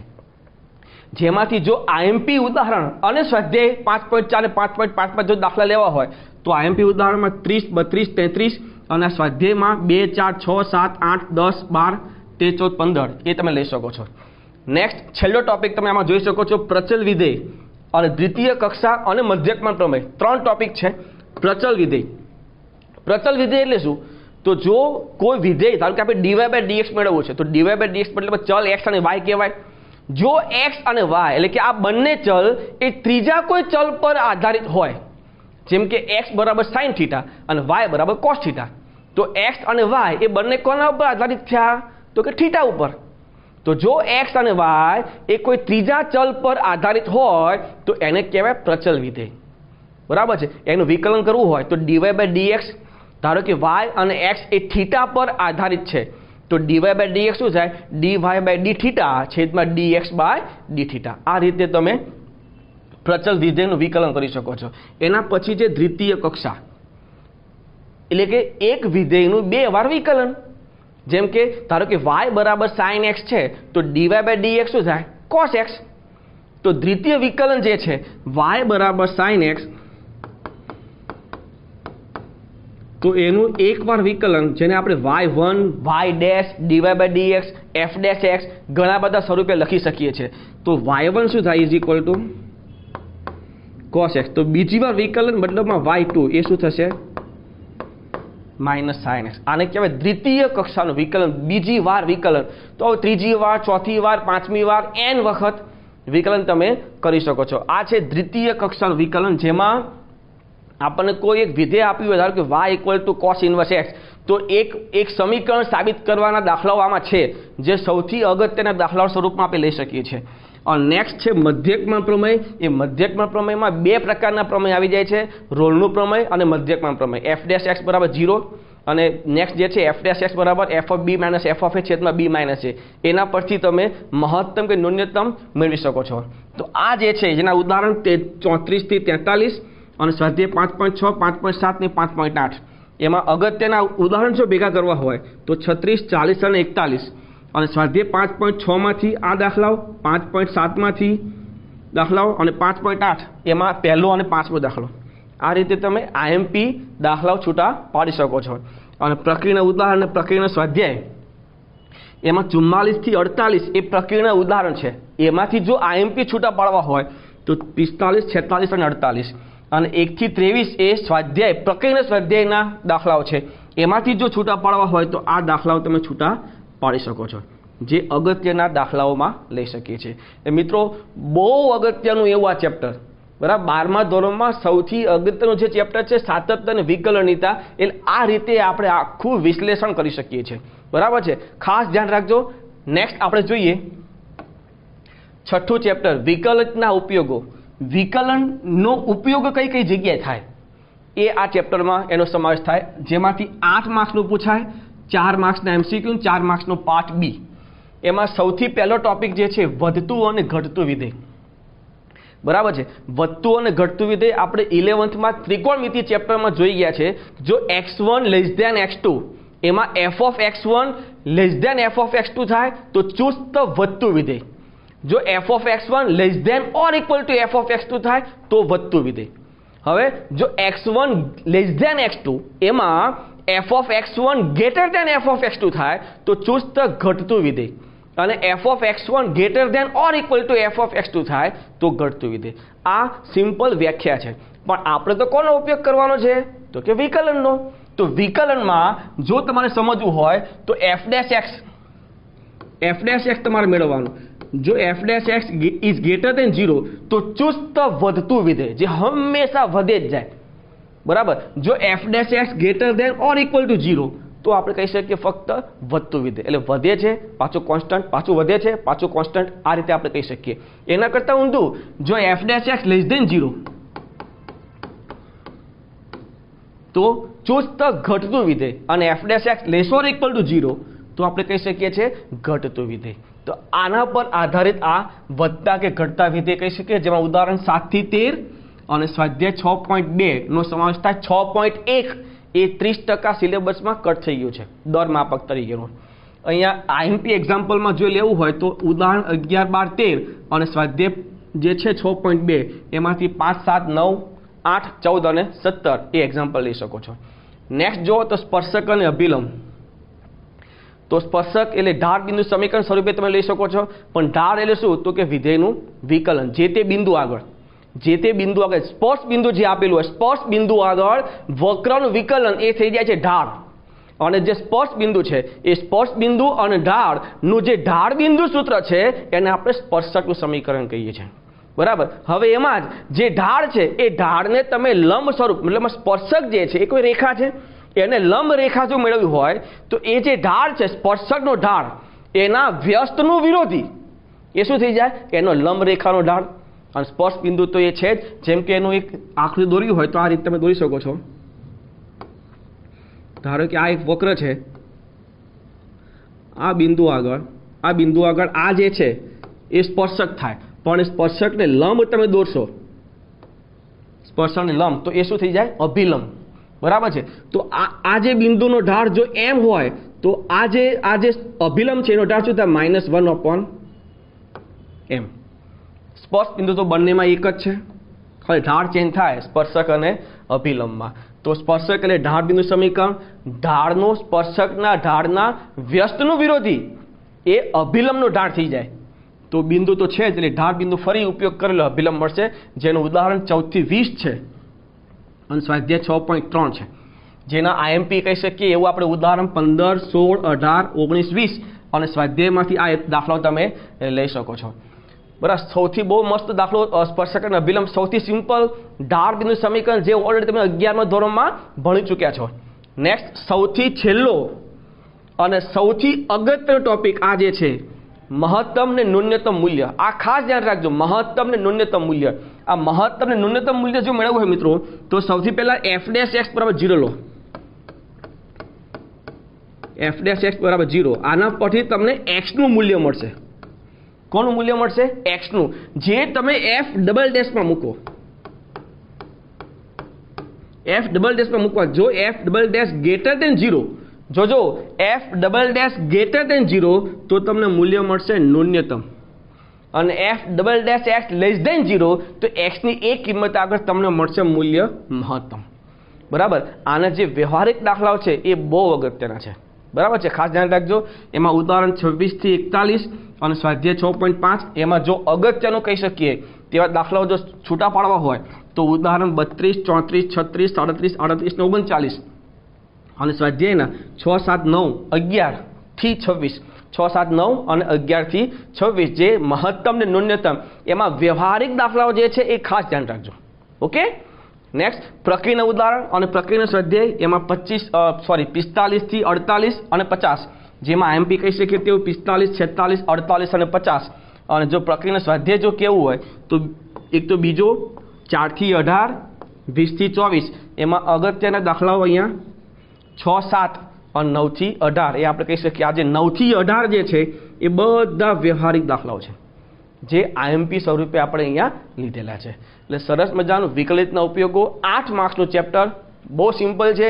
વધતા ઘટતા વિધેય, સ્પર્શક અભિલંબ અને મહત્તમ ન્યૂનતમ, આવા 5 જ ટોપિક, એના સૂત્ર અને એના એક્ઝામ્પલ. નેક્સ્ટ જોઈએ 7મું મિત્રો, જે સૌથી વધારે આપણા 12મા ધોરણમાં અગત્યનું કોઈ ચેપ્ટર હોય, જેમાંથી વિદ્યાર્થીઓને વધારે ડર લાગતો હોય, કારણ કે એમાં સૌથી વધારે મગજ કસવાનું હોય છે. સૌથી વધારે રીતોનો સમાવેશ અંદર થાય છે એવું જો કોઈ ચેપ્ટર હોય તો એ છે આ સંકલન. મિત્રો જેટલું વધારે મગજ કસવાનું છે એટલા વધારે માર્ક્સ પણ છે. અહીંયા 14 માર્ક્સનું આ જે ચેપ્ટર છે એ 14 માર્ક્સનું ચેપ્ટર છે મિત્રો. એમાંથી 8 માર્ક્સના MCQ, 6 માર્ક્સને પાર્ટ બી માં પૂછાય. જે સૌથી વધારે અગત્યનું, સૌથી વધારે રીતોનો સમાવેશ કરતું આ ચેપ્ટર. એમાં સૌથી પહેલો ટોપિક જે છે કેટલાક વિશિષ્ટ વિધેયોનું સંકલન. મિત્રો આ જે છે આમાં ઘણી બધી રીતો આવી જાય. છેદ કરતા અંશમાં બહુપદીનું ઘાત વધારે હોય તો શું કરવું, છેદ અને અંશમાં ચલની ઘાત સમાન હોય તો શું કરવું, છેદ કરતા અંશમાં ચલની ઘાત ઓછી હોય તો શું કરવું, ત્રિકોણમિતીય વિધેય હોય તો શું કરવું, ત્રિકોણમિતીય વિધેયની નો સ્ક્વેર હોય તો શું કરવું, છેદમાં જો છેદમાં ત્રિકોણમિતીય વિધેયની સિંગલ ઘાત હોય તો શું કરવું. આવી ઘણી બધી રીતો છે. જો છેદમાં વર્ગમૂળ હોય તો શું કરવું. આવા ઘણી બધી રીતો એ અહીંયા વિશિષ્ટ વિધેયોનું સંકલનમાં આવી જાય છે. એમાં જો તો ખરા કેટલી બધી રીતો, કેટલા સ્વાધ્યાયનો સમાવેશ થાય, 7.1 થી 7.4 આટલા બધા સ્વાધ્યાયનો અંદર સમાવેશ થાય. હવે મિત્રો અહીંયા તમે જોશો તો IMP તરીકે આ ચેપ્ટરમાંથી તમે કોઈ સ્પષ્ટપણે કહી શકાતું નથી કે જેટલા તમે પહેલા 6 ચેપ્ટરમાં કીધું છે. પહેલા 6 ચેપ્ટરમાં જેટલું સ્પષ્ટપણે આપણે કહી શકીએ કે આ દાખલાઓ IMP છે, એવું તમે આ ચેપ્ટરમાંથી કોઈ સિંગલ એક્ઝામ્પલ એમ ન કહી શકો કે આ દાખલો IMP છે. પણ કારણ કે આમાં ઘણી બધી આ જે છે એમાં મોસ્ટ ઓફ ઘણી બધી રીતો છે, ઘણી બધી રીતોનો સમાવેશ થાય છે. એટલે ખાસ આની પ્રેક્ટિસ તમારે કરવાની થાય 7.1 થી 7.4. પણ એના પછી જે છે એમાં રીત અને એ રીતના જ એક્ઝામ્પલનો સમાવેશ થાય. જેમ કે તમે એ જો આંશિક અપૂર્ણાંક. આંશિક અપૂર્ણાંક રીત બહુ સિમ્પલ છે, બહુ સ્પષ્ટ છે. ધારો કે અંશમાં સિંગલ અને નોન રિપીટેડ અવયવ હોય, છેદમાં અને અહીંયા છેદમાં રિપીટેડ હોય પણ સુરેખ હોય, અને ત્રીજું છેદમાં દ્વિઘાત હોય. આ રીતે 3 ભાગમાં તમે આંશિક અપૂર્ણાંકને વિભાજન કરી શકો છો. બહુ સરસ મજાની રીત છે. આ 3 માર્ક્સમાં 2 માર્ક્સમાં પૂછવાની શક્યતાઓ આ વધારે છે. જેમાં ઉદાહરણ 11 થી 16 અને સ્વાધ્યાય 7.5 આ એક જ આખું સ્વાધ્યાય જે એક જ રીતથી આ 3 પ્રકારની રીતથી અંદર એક્ઝામ્પલ આપેલા હશે. નેક્સ્ટ ખંડશ સંકલન, તો integration of u into v. Light LIATE light પ્રમાણે u નક્કી કરો. u અચળ v નું સંકલન માઇનસ u નું વિકલન v નું સંકલન અને એ આખાનું પાછું સંકલન. આ રીતે તમે ખંડશ સંકલનનું સૂત્ર યાદ રાખી શકો છો. લાઇટ LIATE પ્રમાણે પ્રથમ જે પહેલું આવશે એ આપણું u થશે. જેમાં ઉદાહરણ 17 થી 22 અને સ્વાધ્યાય 7.6 નો સમાવેશ થાય. તો મિત્રો અહીંયા તમે એવું કહી શકો છો અનિયત સંકલન. સંકલનના 2 ભાગ પડે, નિયત સંકલન અને અનિયત સંકલન. જેમાં આ જે છે 7.6 સુધી અનિયત સંકલનનો સમાવેશ થાય. હવે તો કે નિયત સંકલન. તો અનિયત સંકલન ને નિયત સંકલન આ વચ્ચે ડિફરન્સ શું? તો અનિયત સંકલન ઇન અ સ્પેસ ઇન્ટિગ્રેશન. નિયત સંકલન એ ચોક્કસ કોઈ એક ભાગમાં, કોઈ એક અંતરાલમાં એનું સંકલન કરવાનું હોય છે, તો એને કહેવાય નિયત સંકલન. તો આ જે છે નિયત સંકલન અને નિયત સંકલનની આદેશની રીત. તો જે આપણે અહીંયા આ જે વિશિષ્ટ વિધેયનું સંકલન કર્યું છે, સેમ એ જ વસ્તુ, ફક્ત એમાં લિમિટ આવી જશે. શું આવી જાય એમાં? લિમિટ. જેમ કે હું તમને કહું કોઈ ઇન્ટિગ્રેશન છે, ઇન્ટિગ્રેશન ઓફ x dx, આનું સંકલન શું થાય ભાઈ? તો કે x²/2 + c. બરાબર. પણ ધારો કે સેમ આ જ વસ્તુનું સંકલન મારે 1 થી 2 માં કરવું હોય તો આનું સંકલન શું થાય? x²/2 1 થી 2 2 મૂકો એટલે 4/2 એટલે 2 -1 મૂકીએ એટલે 1/2. તો ફાઇનલ આન્સર શું થયો? 3/2. એટલે આ જે છે એ નિયત સંકલન. પેલું x²/2 + c એ શું છે? અનિયત સંકલન. જેમાં ઉદાહરણ 28 થી 30 અને સ્વાધ્યાય 7.9 અને 7.10 નો સમાવેશ થાય છે. અને નીચે છેલ્લા નિયત સંકલનના કેટલાક ગુણધર્મો, જેમાં આપણે જો કોઈ વિધેયની લિમિટ, જે ઇન્ટિગ્રેશનની લિમિટ એકબીજાને વિરોધી હોય તો વિધેય ચેક કરો યુગ્મ કે અયુગ્મ. જો અયુગ્મ વિધેય હોય તો એ તમામ સંકલન, નિયત સંકલનનો જવાબ 0 થાય. અને જો એ યુગ્મ હોય તો લિમિટ જે છે એ 2 ટાઈમ અડધી કરી નાખો. કારણ કે -π થી π હોય તો 2 ટાઈમ 0 થી π ની લિમિટ આપણે કહી શકીએ છીએ. એવા ઘણા બધા ગુણધર્મ એ આમાં આવશે, જેના ઉદાહરણ 31 થી 37 અને સ્વાધ્યાય 7.11. હવે એમાં પ્રક્રિયાના ઉદાહરણ તમે જોશો તો 38 થી 45 એ પ્રક્રિયાના ઉદાહરણ, અને સ્વાધ્યાય 1 થી 39 અને 41 થી 44 ના એક્ઝામ્પલ આમાં સમાવેશ થાય છે. આમાં મિત્રો અહીંયા એક આ જે ટોપિક છે પહેલો ટોપિક, અને એક આ જે છે ટોપિક ચોથો ટોપિક, આ બે ટોપિકમાં ઘણી બધી રીતોનો સમાવેશ થાય છે, બરાબર. પણ અગત્યનો જો કોઈ ટોપિક હોય તો એ જે છે આંશિક અપૂર્ણાંકનો રીત જે અગત્યની છે, અને એક આ ગુણધર્મ જે છે એની રીત એ અગત્યની આપણે અહીંયા કહી શકીએ છીએ. તો આ રીતે સૌથી હાઈએસ્ટ માર્કિંગ ધરાવતું કોઈ ચેપ્ટર એ સંકલન એ અહીંયા આપણે ક્લિયર કરીએ છીએ. નેક્સ્ટ આપણે 8મું ચેપ્ટર જોઈએ. 8મું ચેપ્ટર સંકલન ઉપયોગ. મિત્રો તમે જુઓ કેટલા માર્ક્સનું ચેપ્ટર છે આ, તો કે 7 માર્ક્સનું, જેમાં 3 માર્ક્સના એમસીક્યુ 4 માર્ક્સના દાખલા. હવે આમાં દાખલાઓ છે કેટલા, તો કે આ 5 અને સ્વાધ્યાય 8.1. તો સ્વાધ્યાય 8.1માં તમે જોશો તો એમાં ઘણા દાખલાઓ ડિલીટેડ છે પાછા, બરાબર. તો સ્વાધ્યાય 8.1માં વધારે નથી. આ પ્રક્રિયાના 11 થી 13 અને આ 5 ટોટલ લગભગ 22 થી 23 દાખલાઓ છે. ટોટલ આખા ચેપ્ટરમાં 23 દાખલાઓ છે, અને 23 દાખલાઓ પાછા કેવા, જે સિમ્પલ એક જ વક્ર ધરાવતું હોય તેવા, એક જ વક્ર, અને એમાં પણ મોસ્ટ ઓફ પરવલય છે, બરાબર છે. એટલે સૌથી સિમ્પલ ચેપ્ટર હું આ ચેપ્ટરને આપીશ, સંકલન ઉપયોગ, કે જેમાં બહુ સિમ્પલ એવું એક જ વક્રથી આવૃત થતા પ્રદેશનું ક્ષેત્રફળ મેળવવાનું છે. આવૃત થતા પ્રદેશનું ક્ષેત્રફળ જે એક જ વક્ર હોય તો એવા, અને 7 માર્ક્સ છે મિત્રો. એટલે આ ચેપ્ટર તમે અમારા પાસે દાખલા 22 થી 23 જ છે ટોટલ. તો બહુ સરસ મજાનું ચેપ્ટર, તમે આને ક્લિયર કરી શકો છો, સમજીને તમે આ ગણી શકો છો. જેમાં એક જ ધારો કે પરવલય હોય તો આ રીતે તમને પરવલય આપેલો છે x અક્ષની ધન દિશામાં આવૃત, અને આ રીતે ધારો કે કોઈ બીજી એક રેખા આપ્યું x = a, આનું ક્ષેત્રફળ મેળવવું હોય તો આમાં તમે જોઈ શકો છો 2 સરખા ભાગ છે, એક આ ભાગ ને એક આ ભાગ. બેમાંથી કોઈ એક ભાગનું ક્ષેત્રફળ મેળવીને ડબલ કરી નાખો તો 2 time of a = area 2 time mod of i.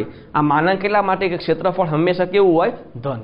તો આ રીતે તમે એક ક્ષેત્રફળ મેળવી શકો છો. ટોટલ 22 થી 23 દાખલાઓ છે આમાં, અને 7 માર્ક્સનું ચેપ્ટર છે. આને પહેલા કવર કરાય મિત્રો.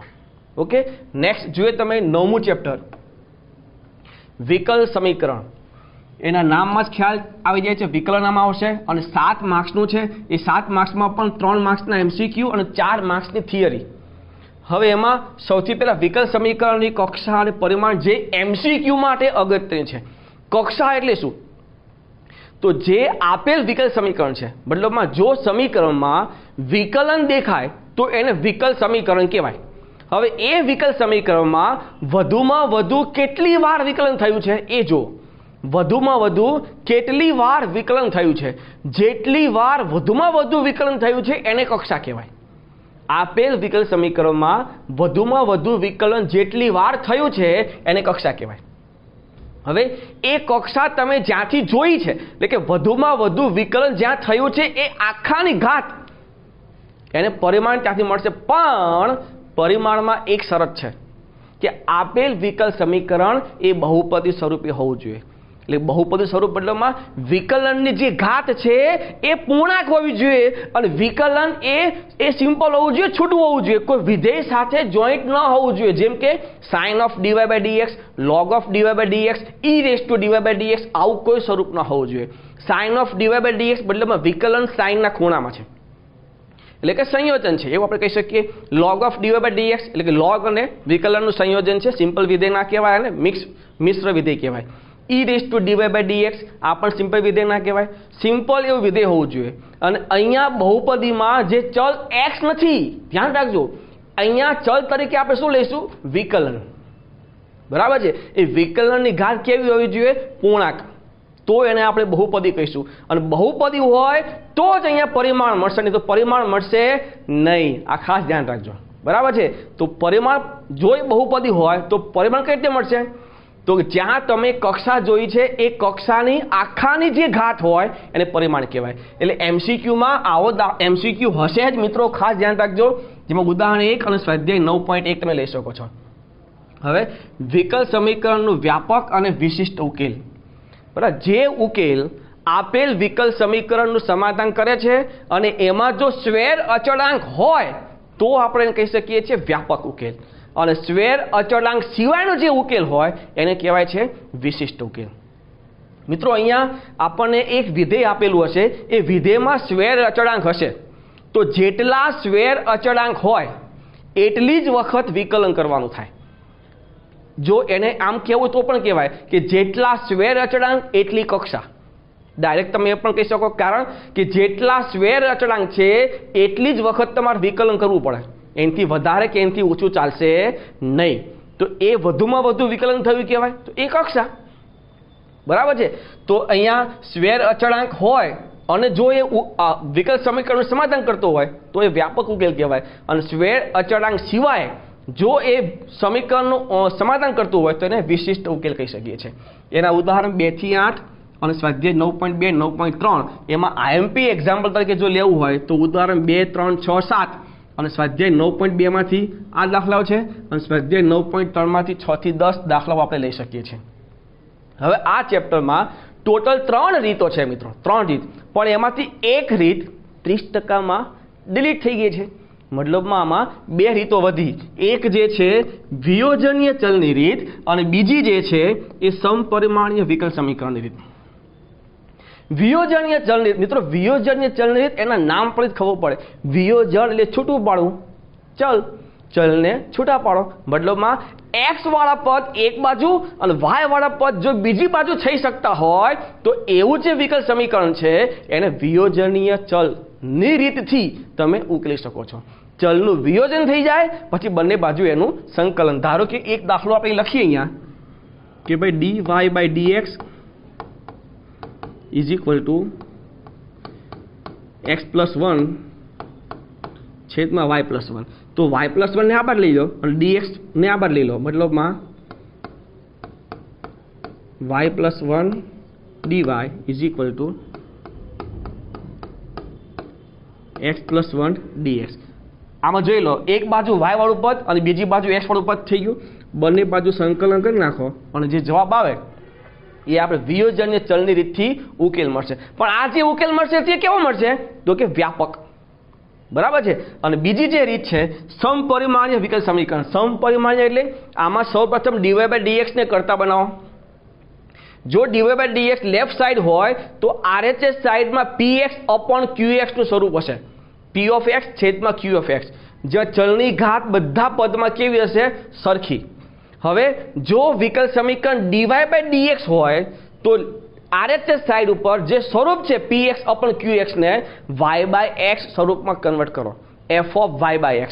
પછી y/x બરાબર t આદેશ લઈ અને વિકલ સમીકરણને તમને વિયોજનીય ચલ સુધી લઈ આવશે અને પછી વિયોજનીય ચલથી એનું વિકલન કરવાનું થાય. તો આ એના ઉદાહરણ છે વિયોજનીય ચલના. આ સ્વાધ્યાય એમાં આઈએમપી દાખલાઓ આપણે આ કહી શકીએ છીએ. સમપરિમાણીય વિકલ સમીકરણ એમાં 15 થી 18 ઉદાહરણ છે. સ્વાધ્યાય 9.5 છે અને આ આઈએમપી ઉદાહરણ અને સ્વાધ્યાય એ આપણે કહી શકીએ છીએ. જો પ્રકીર્ણ ઉદાહરણ અને પ્રકીર્ણ સ્વાધ્યાયની વાત કરીએ તો 24 થી 27 એ પ્રકીર્ણ ઉદાહરણ છે જેમાં આઈએમપી 3 4 છે એ બધા આપણે કહી શકીએ. અને પ્રકીર્ણ સ્વાધ્યાય 1 થી 11 14 15 16 અને 18 જેમાં આઈએમપી 4 5 7 9 10 અને 11 આપણે કહી શકીએ છીએ. એટલે બહુ સિમ્પલ મિત્રો. પહેલા 2 જે છે એ આપણે એમસીક્યુમાં લઈ શકીએ છીએ અને વિયોજનીય ચલ અને સમપરિમાણીય વિકલ સમીકરણ એને પાર્ટ બી જે 4 માર્ક્સમાં પૂછાય એમાં આપણે લઈ શકીએ છીએ. નેક્સ્ટ ચેપ્ટર આપણે લઈએ 10મું ચેપ્ટર. બહુ સિમ્પલ સદિશનું બીજગણિત જે 8 માર્ક્સનું છે મિત્રો.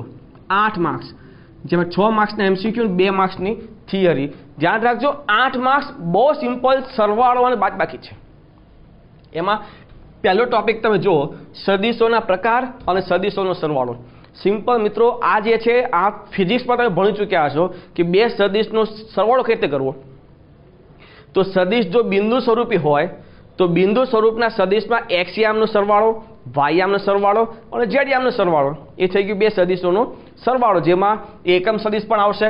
બરાબર. કારણ કે આપણને કહે છે કે ભાઈ કોઈ એક સદિશ આપેલો છે એ સદિશનો એકમ સદિશ મેળવો તો એ સદિશના છેદમાં એનું મૂલ્ય. આપણને કોઈ એક સદિશ આપેલો છે એ સદિશમાં 8 મૂલ્યવાળો એકમ સદિશ ની દિશામાં 8 મૂલ્યવાળો એકમ સદિશ, તો 8 ઇન્ટુ સદિશના છેદમાં એનું મૂલ્ય. ધારો કે એમ કે આપેલ સદિશના વિરુદ્ધ દિશામાં એકમ સદિશ, તો માઇનસ સદિશના છેદમાં એનું મૂલ્ય. આ રીતે તમે દાખલો કરી શકો છો. એમાં 1 થી 12 એક્ઝામ્પલ અને સ્વાધ્યાય 10.1 10.2 છે. એમાં એક્ઝામ્પલ ઉદાહરણ તરીકે 7, 11 અને 12 તમે લઈ શકો છો, અને સ્વાધ્યાય 10.2 માં 10.1 માં એમપી આપણે કોઈ લઈ શકતા નથી, પણ 10.2 માં 9, 14, 15, 16 અને 17 એ એક્ઝામ્પલ લઈ શકો છો. નેક્સ્ટ તમે ટોપિક જો જે અગત્યનો ટોપિક 2 જે છે, બીજો અને ત્રીજો, એમાંથી આ કહી શકાય છે સદિશનો ગુણાકાર. તો ગુણાકાર 2 પ્રકારના છે. અદિશ ગુણાકાર, એને આપણે ડોટ પ્રોડક્ટ પણ કહેવાય, ડોટ.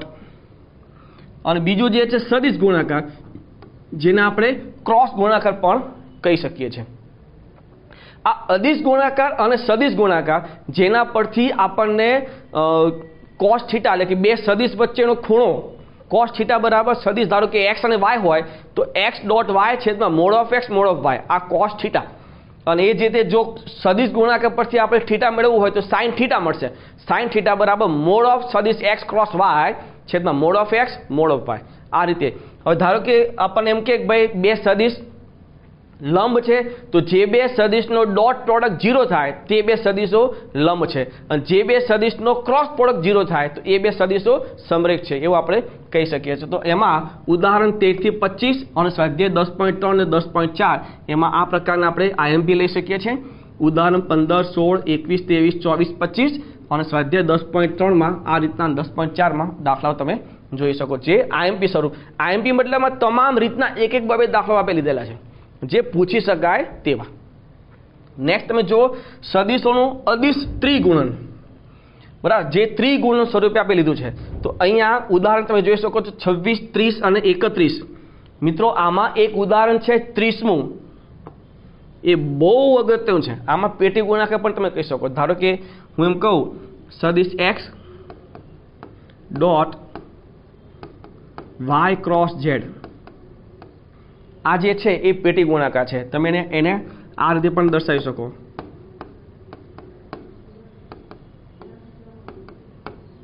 અને જો આનું મૂલ્ય મેળવવું હોય તો નિશ્ચાયક પહેલા સદિશ એક્સ ના ઘટકો, સદિશ વાય ના ઘટકો, સદિશ ઝેડ ના ઘટકો, એનું મૂલ્ય મળી લો, એ આપણને સદિશોનું અદિશ ત્રિગુણન મળશે. બરાબર છે. જેમાં ઉદાહરણ 26, 30, 31 અને સ્વાધ્યાય 10.5 માં દાખલા નંબર 1 અને આઈએમપી જો મારે કેવું હોય તો એક જ 30મો દાખલો ઉદાહરણ, જે વેરી મોસ્ટ આઈએમપી આ આપણે કહી શકીએ છીએ. પ્રક્રિયાના ઉદાહરણ તમે જો 32 થી 36, જેમાં આઈએમપી 34, 35 ને 36 કહી શકીએ છીએ. પ્રક્રિયાના સ્વાધ્યાય એમાં 1 થી 19, જેમાં આઈએમપી 6, 8, 10 અને 12 આપણે કહી શકીએ છીએ. એટલે મિત્રો આમાં તમે જોશો તો એક તો ડોટ પ્રોડક્ટ, ક્રોસ પ્રોડક્ટ અને પેટી ગુણાકાર, ફક્ત આ 3 ટોપિક પર આધારિત ચેપ્ટર છે, જેના 8 માર્ક્સ છે. એટલે બરાબર વ્યવસ્થિત આ ચેપ્ટરને અહીંયા જોઈ લેવાય. નેક્સ્ટ આપણે જોઈએ 11મું ચેપ્ટર, બહુ સરસ મજાનું ચેપ્ટર 11મું, ત્રિપરિમાણીય ભૂમિતિ. ત્રિપરિમાણીય ભૂમિતિ 8 માર્ક્સનું ચેપ્ટર, જેમાં 3 માર્ક્સના એમસીક્યુ અને 5 માર્ક્સની થિયરી પાર્ટ બી માં આપણને પૂછાય છે. તો આમાં બે વસ્તુ છે, એક રેખા અને સમતલ. તો સૌથી પહેલા રેખાની દિક કોસાઇન અને દિક ખૂણા. ધારો કે કોઈ રેખા એક્સ અક્ષની ધન દિશા સાથે આલ્ફા માપનો, વાય અક્ષની ધન દિશા સાથે બીટા માપનો અને ઝેડ અક્ષની ધન દિશા સાથે ગેમા માપનો ખૂણો બનાવે તો કોસ આલ્ફા, કોસ બીટા અને કોસ ગેમા એને દિક કોસાઇન કહેવાય. હવે દિક કોસાઇન તો કેવી રીતે મેળવવી? તો દિક કોસાઇન મેળવવી હોય તો જે સદિશ આપેલો હોય એ સદિશના છેદમાં એનું મૂલ્ય, એનો એક્સ યામ એટલે કોસ આલ્ફા, વાય યામ એટલે કોસ બીટા, ઝેડ યામ એટલે કોસ ગેમા, આ જે છે એની દિક કોસાઇન થઈ ગઈ. ધારો કે કોસ આલ્ફા બરાબર કોઈ સંખ્યા હોય તો આલ્ફાને કરતા બનાવો, આલ્ફા બરાબર કોસ ઇનવર્સ જે હોય તે, તો એ શું થઈ ગયું? દિક ખૂણા. એ જ રીતે beta equal to cos inverse ને gamma equal to cos inverse, તો એ શું થઈ ગયું? દિક ખૂણાઓ. બરાબર છે. આ જે દિક કોસાઇન છે, કોસ આલ્ફા, કોસ બીટા અને કોસ ગેમા, એના પરથી આપણે એવું કહી શકીએ કે cos square alpha plus cos square beta plus cos square gamma is equal to 1. જેના પર ઉદાહરણ 1 થી 5 અને સ્વાધ્યાય 11.1 છે. અને એમાં ઉદાહરણ 3 અને સ્વાધ્યાયનો 4થો અને 5મો દાખલો એ આના માટે અગત્યના એવું આપણે કહી શકીએ છીએ. બહુ સિમ્પલ છે, એમસીક્યુમાં પૂછી શકાય. રેખાનું સમીકરણ, બીજો ટોપિક, અને બે રેખાઓ વચ્ચેનું લઘુત્તમ અંતર. રેખાનું સમીકરણ અને બે રેખાઓ વચ્ચેનું લઘુત્તમ અંતર ઓછામાં ન્યૂનતમ અંતર. હવે સૌથી પહેલાં બે રેખાનું સમીકરણ.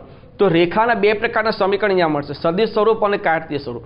બરાબર, સદિશ r = a + kl બાર જે છે એ સદિશ સ્વરૂપ છે, અને x - x1/L1 = y - y1/L2 = z - z1/L3 આ જે છે એ રેખાનું કાર્તેજ્ય સ્વરૂપ છે, જેમાં x1 y1 ને z1 જે છે એ રેખા પરનું બિંદુ અને L1 L2 L3 જે છે એ રેખાની દિશા છે. તો આ રીતે રેખાનું સદિશ અને કાર્તીય સ્વરૂપ અહીંયા આપણને મળશે. નેક્સ્ટ, બે રેખા વચ્ચેનું લઘુત્તમ અંતર. આમાં બે રેખા એ કયા પ્રકારની છે, સમાંતર છે કે છેદક છે? તો એના પરથી આપણું આ સૂત્ર બનશે b - a ડોટ સદિશ L × M upon mod of L × M. જો બે રેખા સમાંતર ન હોય તો, જો બે રેખા સમાંતર હોય તો ત્યાં સૂત્ર કયું બનશે? b - a × L છેદમાં mod of L. આ એનું સૂત્ર બનશે લઘુત્તમ અંતર. ઉદાહરણ 6 થી 8, 11 અને 12, સ્વાધ્યાય 11.2 માં 1 થી 9 અને 12 થી 17 એક્ઝામ્પલ એમાં છે, જેમાં IMP ઉદાહરણ 7, 11, 12 અને 6, 4, 6, 15, 16, 17 એ આપણે કહી શકીએ છીએ. તો આ વાત થઈ રેખાની. હવે વાત આવશે સમતલનું સમીકરણ અને સમતલથી બિંદુનું અંતર. આ બે ટોપિક છે.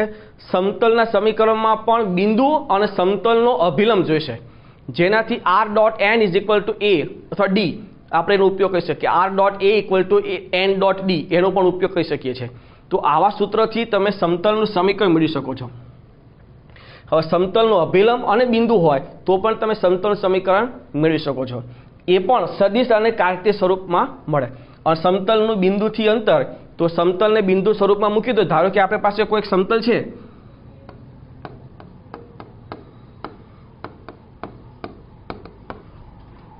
આ રીતે, જેમાં ABC એ સમતલનો અભિલંબ થાય. હવે આમાં કોઈ પણ બિંદુ મૂકવું હોય તો આ d ને આ બાજુ લઈ આવો. અહીંયા શું થશે? -d = 0. હવે આમાં આપણું બિંદુ મૂકી દો, x y અને z. ધારો કે x1 y1 અને z1 છે, એ આમાં મૂકીએ તો શું થાય? ax1 ay1 cz1 આને માનાંકમાં અને છેદમાં √(a²) b² આ = 0 એમાં આવશે નહીં. તો આ રીતે સમતલનું બિંદુથી અંતર મળશે, જેમાં ઉદાહરણ 13 થી 21 અને 24 અને સ્વાધ્યાય 11.3 માં 1 થી 11 અને 14 અહીંયા મળશે. અહીંયા બે રેખા વચ્ચેનો ડોટ પ્રોડક્ટ એટલે કે ખૂણો, બે રેખા વચ્ચેનો ખૂણો, બે સમતલ વચ્ચેનો ખૂણો, રેખા અને સમતલ વચ્ચેનો ખૂણો. આ ટોપિક જે છે એ અહીંયા ડિલીટ થયેલો છે, 30% સિલેબસમાં ડિલીટ થઈ ગયેલો છે. બરાબર, જેમાં IMP ઉદાહરણ તમે 16, 20 અને સ્વાધ્યાયના 9, 10 અને 11 કહી શકો છો. પ્રકરણમાં કોઈ ઉદાહરણ જે છે 27 થી 30 એમાં જો IMP લેવું હોય તો 27 અને 28, અને પ્રકરણ સ્વાધ્યાયમાં 1, 2, 4 અને 6 થી 23 જે સ્વાધ્યાયના દાખલાઓ છે એમાં IMP કોઈ લેવું હોય તો આ દાખલાઓ તમે IMPમાં લઈ શકો છો. ખાસ ધ્યાનપૂર્વક નોંધજો. હું ફરી કહું મિત્રો, આ એનાલિસિસ જે છે જો તમે સમજી વિચારો અને દાખલાઓ એ પ્રમાણે ગણશો તો માર્ક્સ લાવવામાં તમને ખૂબ સરળતા થશે. એટલે જો આ વિડીયો તમને યોગ્ય લાગે, સારો લાગે તો લાઈક કરો, શેર કરો અને સબસ્ક્રાઈબ કરો અમારી આ ચેનલને, અને તમારા મિત્રો સુધી આ વિડીયોને પહોંચાડો. આપણે આગળ જોઈએ નેક્સ્ટ ચેપ્ટર, 12મું ચેપ્ટર. 12મું ચેપ્ટર તમે જોશો સુરેખ આયોજન. બહુ મસ્ત એવું ચેપ્ટર, અને 6 માર્ક્સ, આમાંથી એક પણ માર્ક્સ ન જવો જોઈએ, ખાસ ધ્યાન રાખજો. જેમાં 3 MCQ અને 3 માર્ક્સના પાર્ટ B. હવે આમાં બંધ પ્રદેશ હોય તેવા પ્રદેશમાં જે આવતા ક્ષેત્રફળ છે એનું ન્યૂનતમ અને મહત્તમ મૂલ્ય આપણે મેળવવું હોય. બંધ પ્રદેશ હોય મતલબમાં અહીંયા બે પ્રકારના પ્રદેશના દાખલાઓ છે, બંધ પ્રદેશ અને ખુલ્લો પ્રદેશ. ખુલ્લા પ્રદેશના જે દાખલાઓ છે અને વ્યવહારિક જે દાખલાઓ છે એ બધા 30% સિલેબસમાં ડિલીટ કરેલા છે. એટલે બહુ સિમ્પલ એવું આ ચેપ્ટરમાં, અને તમે એમાં દાખલા જુઓ, આ 4 દાખલા અને આમાં 4 અને 2 6, ટોટલ 10 દાખલાઓ છે. આ સ્વાધ્યાય આ ચેપ્ટરમાં 10 એક્ઝામ્પલ છે, 10 એક્ઝામ્પલ અને 6 માર્ક્સ, અને 10 એક્ઝામ્પલ પાછા એક સરખા જેવા. બરાબર છે. તમને સિમ્પલ એવું કીધું હોય કે ભાઈ આ રીતે બંધ પ્રદેશ જે થાય આ બંધ પ્રદેશનું ક્ષેત્રફળ મેળવવું છે તો એ બંધ પ્રદેશના જે શિરોબિંદુઓ છે એ શિરોબિંદુઓ મેળવો. તો ધારો કે એક શિરોબિંદુ આ થાય, એક શિરોબિંદુ આ થાય, એક શિરોબિંદુ આ થાય, તો 3 બિંદુ છે. આ તમે એક એવું કોષ્ટક બનાવો કે અહીંયા શિરોબિંદુ હોય અને અહીંયા ઝેડનું તમને સમીકરણ આપેલું હોય. તો આ 3 શિરોબિંદુ લો, એક આ શિરોબિંદુ, બીજો શિરોબિંદુ, ત્રીજો શિરોબિંદુ એ ઝેડમાં મૂકો. આમાં જે મોટું હોય એ મહત્તમ ને જે નાનું હોય તે ન્યૂનતમ. બસ આ જ દાખલાઓ, આ 10 દાખલા એક સરખા છે, બરાબર છે. એટલે 10 દાખલા મિત્રો અને 6 માર્ક્સ. સૌથી સિમ્પલ આખા 12મા ધોરણમાં સૌથી સિમ્પલ જો કોઈ કેવું હોય તો એ આ ચેપ્ટર આપણે કહી શકીએ છીએ. અને નેક્સ્ટ છેલ્લું ચેપ્ટર આપણે લઈએ આમાં 13મું ચેપ્ટર, એ છે સંભાવના. સંભાવના ચેપ્ટર 8 માર્ક્સનું, જેમાં 3 માર્ક્સના MCQ અને 5 માર્ક્સની થિયરી છે. મિત્રો સંભાવના જનરલી જો જોઈએ તો ખૂબ લેન્ધી અને ડિફિકલ્ટ ચેપ્ટરોનું એક સ્વરૂપ છે, પણ જે 30% સિલેબસ કટ કર્યો છે એના લીધે આ ચેપ્ટર બહુ સિમ્પલ થઈ જાય છે. પહેલાં 2 જ સ્વાધ્યાય, પહેલાં 2 જ, એમાં એક શરતી સંભાવના અને નિરપેક્ષ સંભાવના, બસ, જેમાં ગુણાકારનો નિયમ પણ આવી જાય છે. તો એમાં સૌથી પહેલું આપણે જોઈએ શરતી સંભાવના. શરતી સંભાવના એટલે શું મિત્રો? તો આપણને કોઈ એક ઘટના આપેલી હશે અને એ ઘટના પછી બીજી જે ઘટના ઘટે, બીજી ઘટના પહેલી ઘટના પર આધારિત હોય તો એને શરતી સંભાવના કહેવાય. ધારો કે પહેલી ઘટના એ આપી છે અને એના પર આધારિત મારે બીની સંભાવના મેળવવી છે તો એને કહેવાય P of B by A. શું કહેવાય? P of B by A. તો એ આપ્યું છે અને બીની સંભાવના મારે મેળવવી છે તો એને કહેવાય શરતી સંભાવના. એનું સિમ્પલ એવું સૂત્ર છે P of B by A મેળવવું હોય તો સૂત્ર છે P of A છે D upon P of A.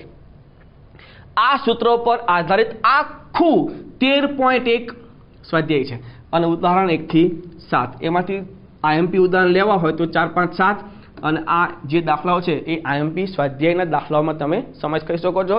ફક્ત એક જ સૂત્ર P of A by B. P of A by B કહો તો શું થશે સૂત્ર? P of A છે D upon P of B. આ સૂત્ર પર આધારિત આ ટોપિક છે. નેક્સ્ટ સંભાવનાનો ગુણાકારનો નિયમ અને નિરપેક્ષ સંભાવના અથવા નિરપેક્ષ ઘટનાઓ.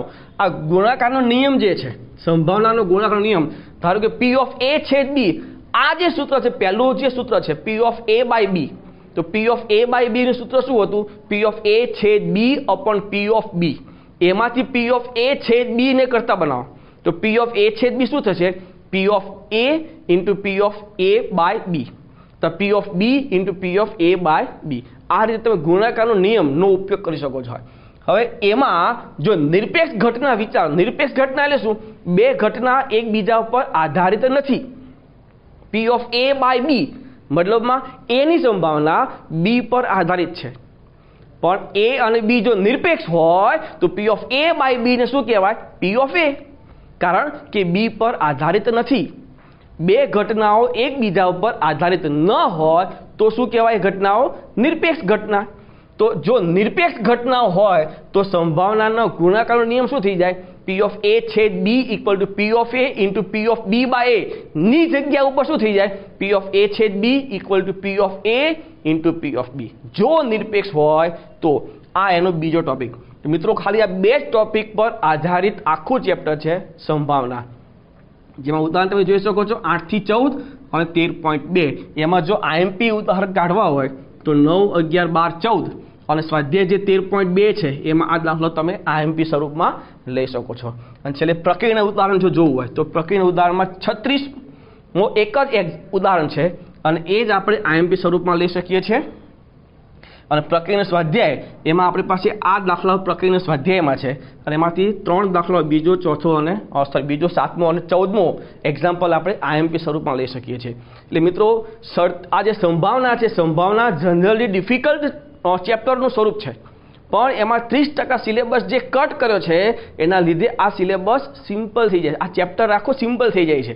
અને ચેપ્ટરમાં 2 જ સૂત્ર છે, એક શરતી સંભાવના P of A by B અને એક ગુણાકારનો નિયમ, પણ ગુણાકારના નિયમમાં એક નિરપેક્ષ ઘટના આવી જાય છે. એ ટોટલ જોવા જઈએ તો 3 ટોપિક: શરતી સંભાવના, સંભાવનાનો ગુણાકાર અને નિરપેક્ષ ઘટનાઓ. તો મિત્રો આ રીતે આ 13મો ચેપ્ટર ક્લિયર થાય છે. તો મિત્રો અહીંયા સરસ મજાનું આપણે આ મેથ્સમાં ટોટલ સિલેબસ, એ ટોટલ સિલેબસનું વિશ્લેષણ જોયું. એ વિશ્લેષણમાં દરેક ટોપિક જોયા, એ દરેક ટોપિક એમાં કયા કયા એક્ઝામ્પલ આવે છે એ એક્ઝામ્પલ જોયા સ્વાધ્યાયના ઉદાહરણના, અને એમાં જે આપણને અગત્યના લાગ્યા છે એ એક્ઝામ્પલ છૂટા પડેલા છે. ઓકે મિત્રો, ફરીથી કહું છું, જો આ વિડીયો તમને ગમ્યો હોય તો તમે આ વિડીયોને લાઇક કરજો, શેર કરજો, તમારા મિત્રો સુધી પહોંચાડજો, અને અમારી આ જે ચેનલ છે વશિષ્ઠા JEE ને સબસ્ક્રાઇબ કરજો. થેન્ક યુ મિત્રો.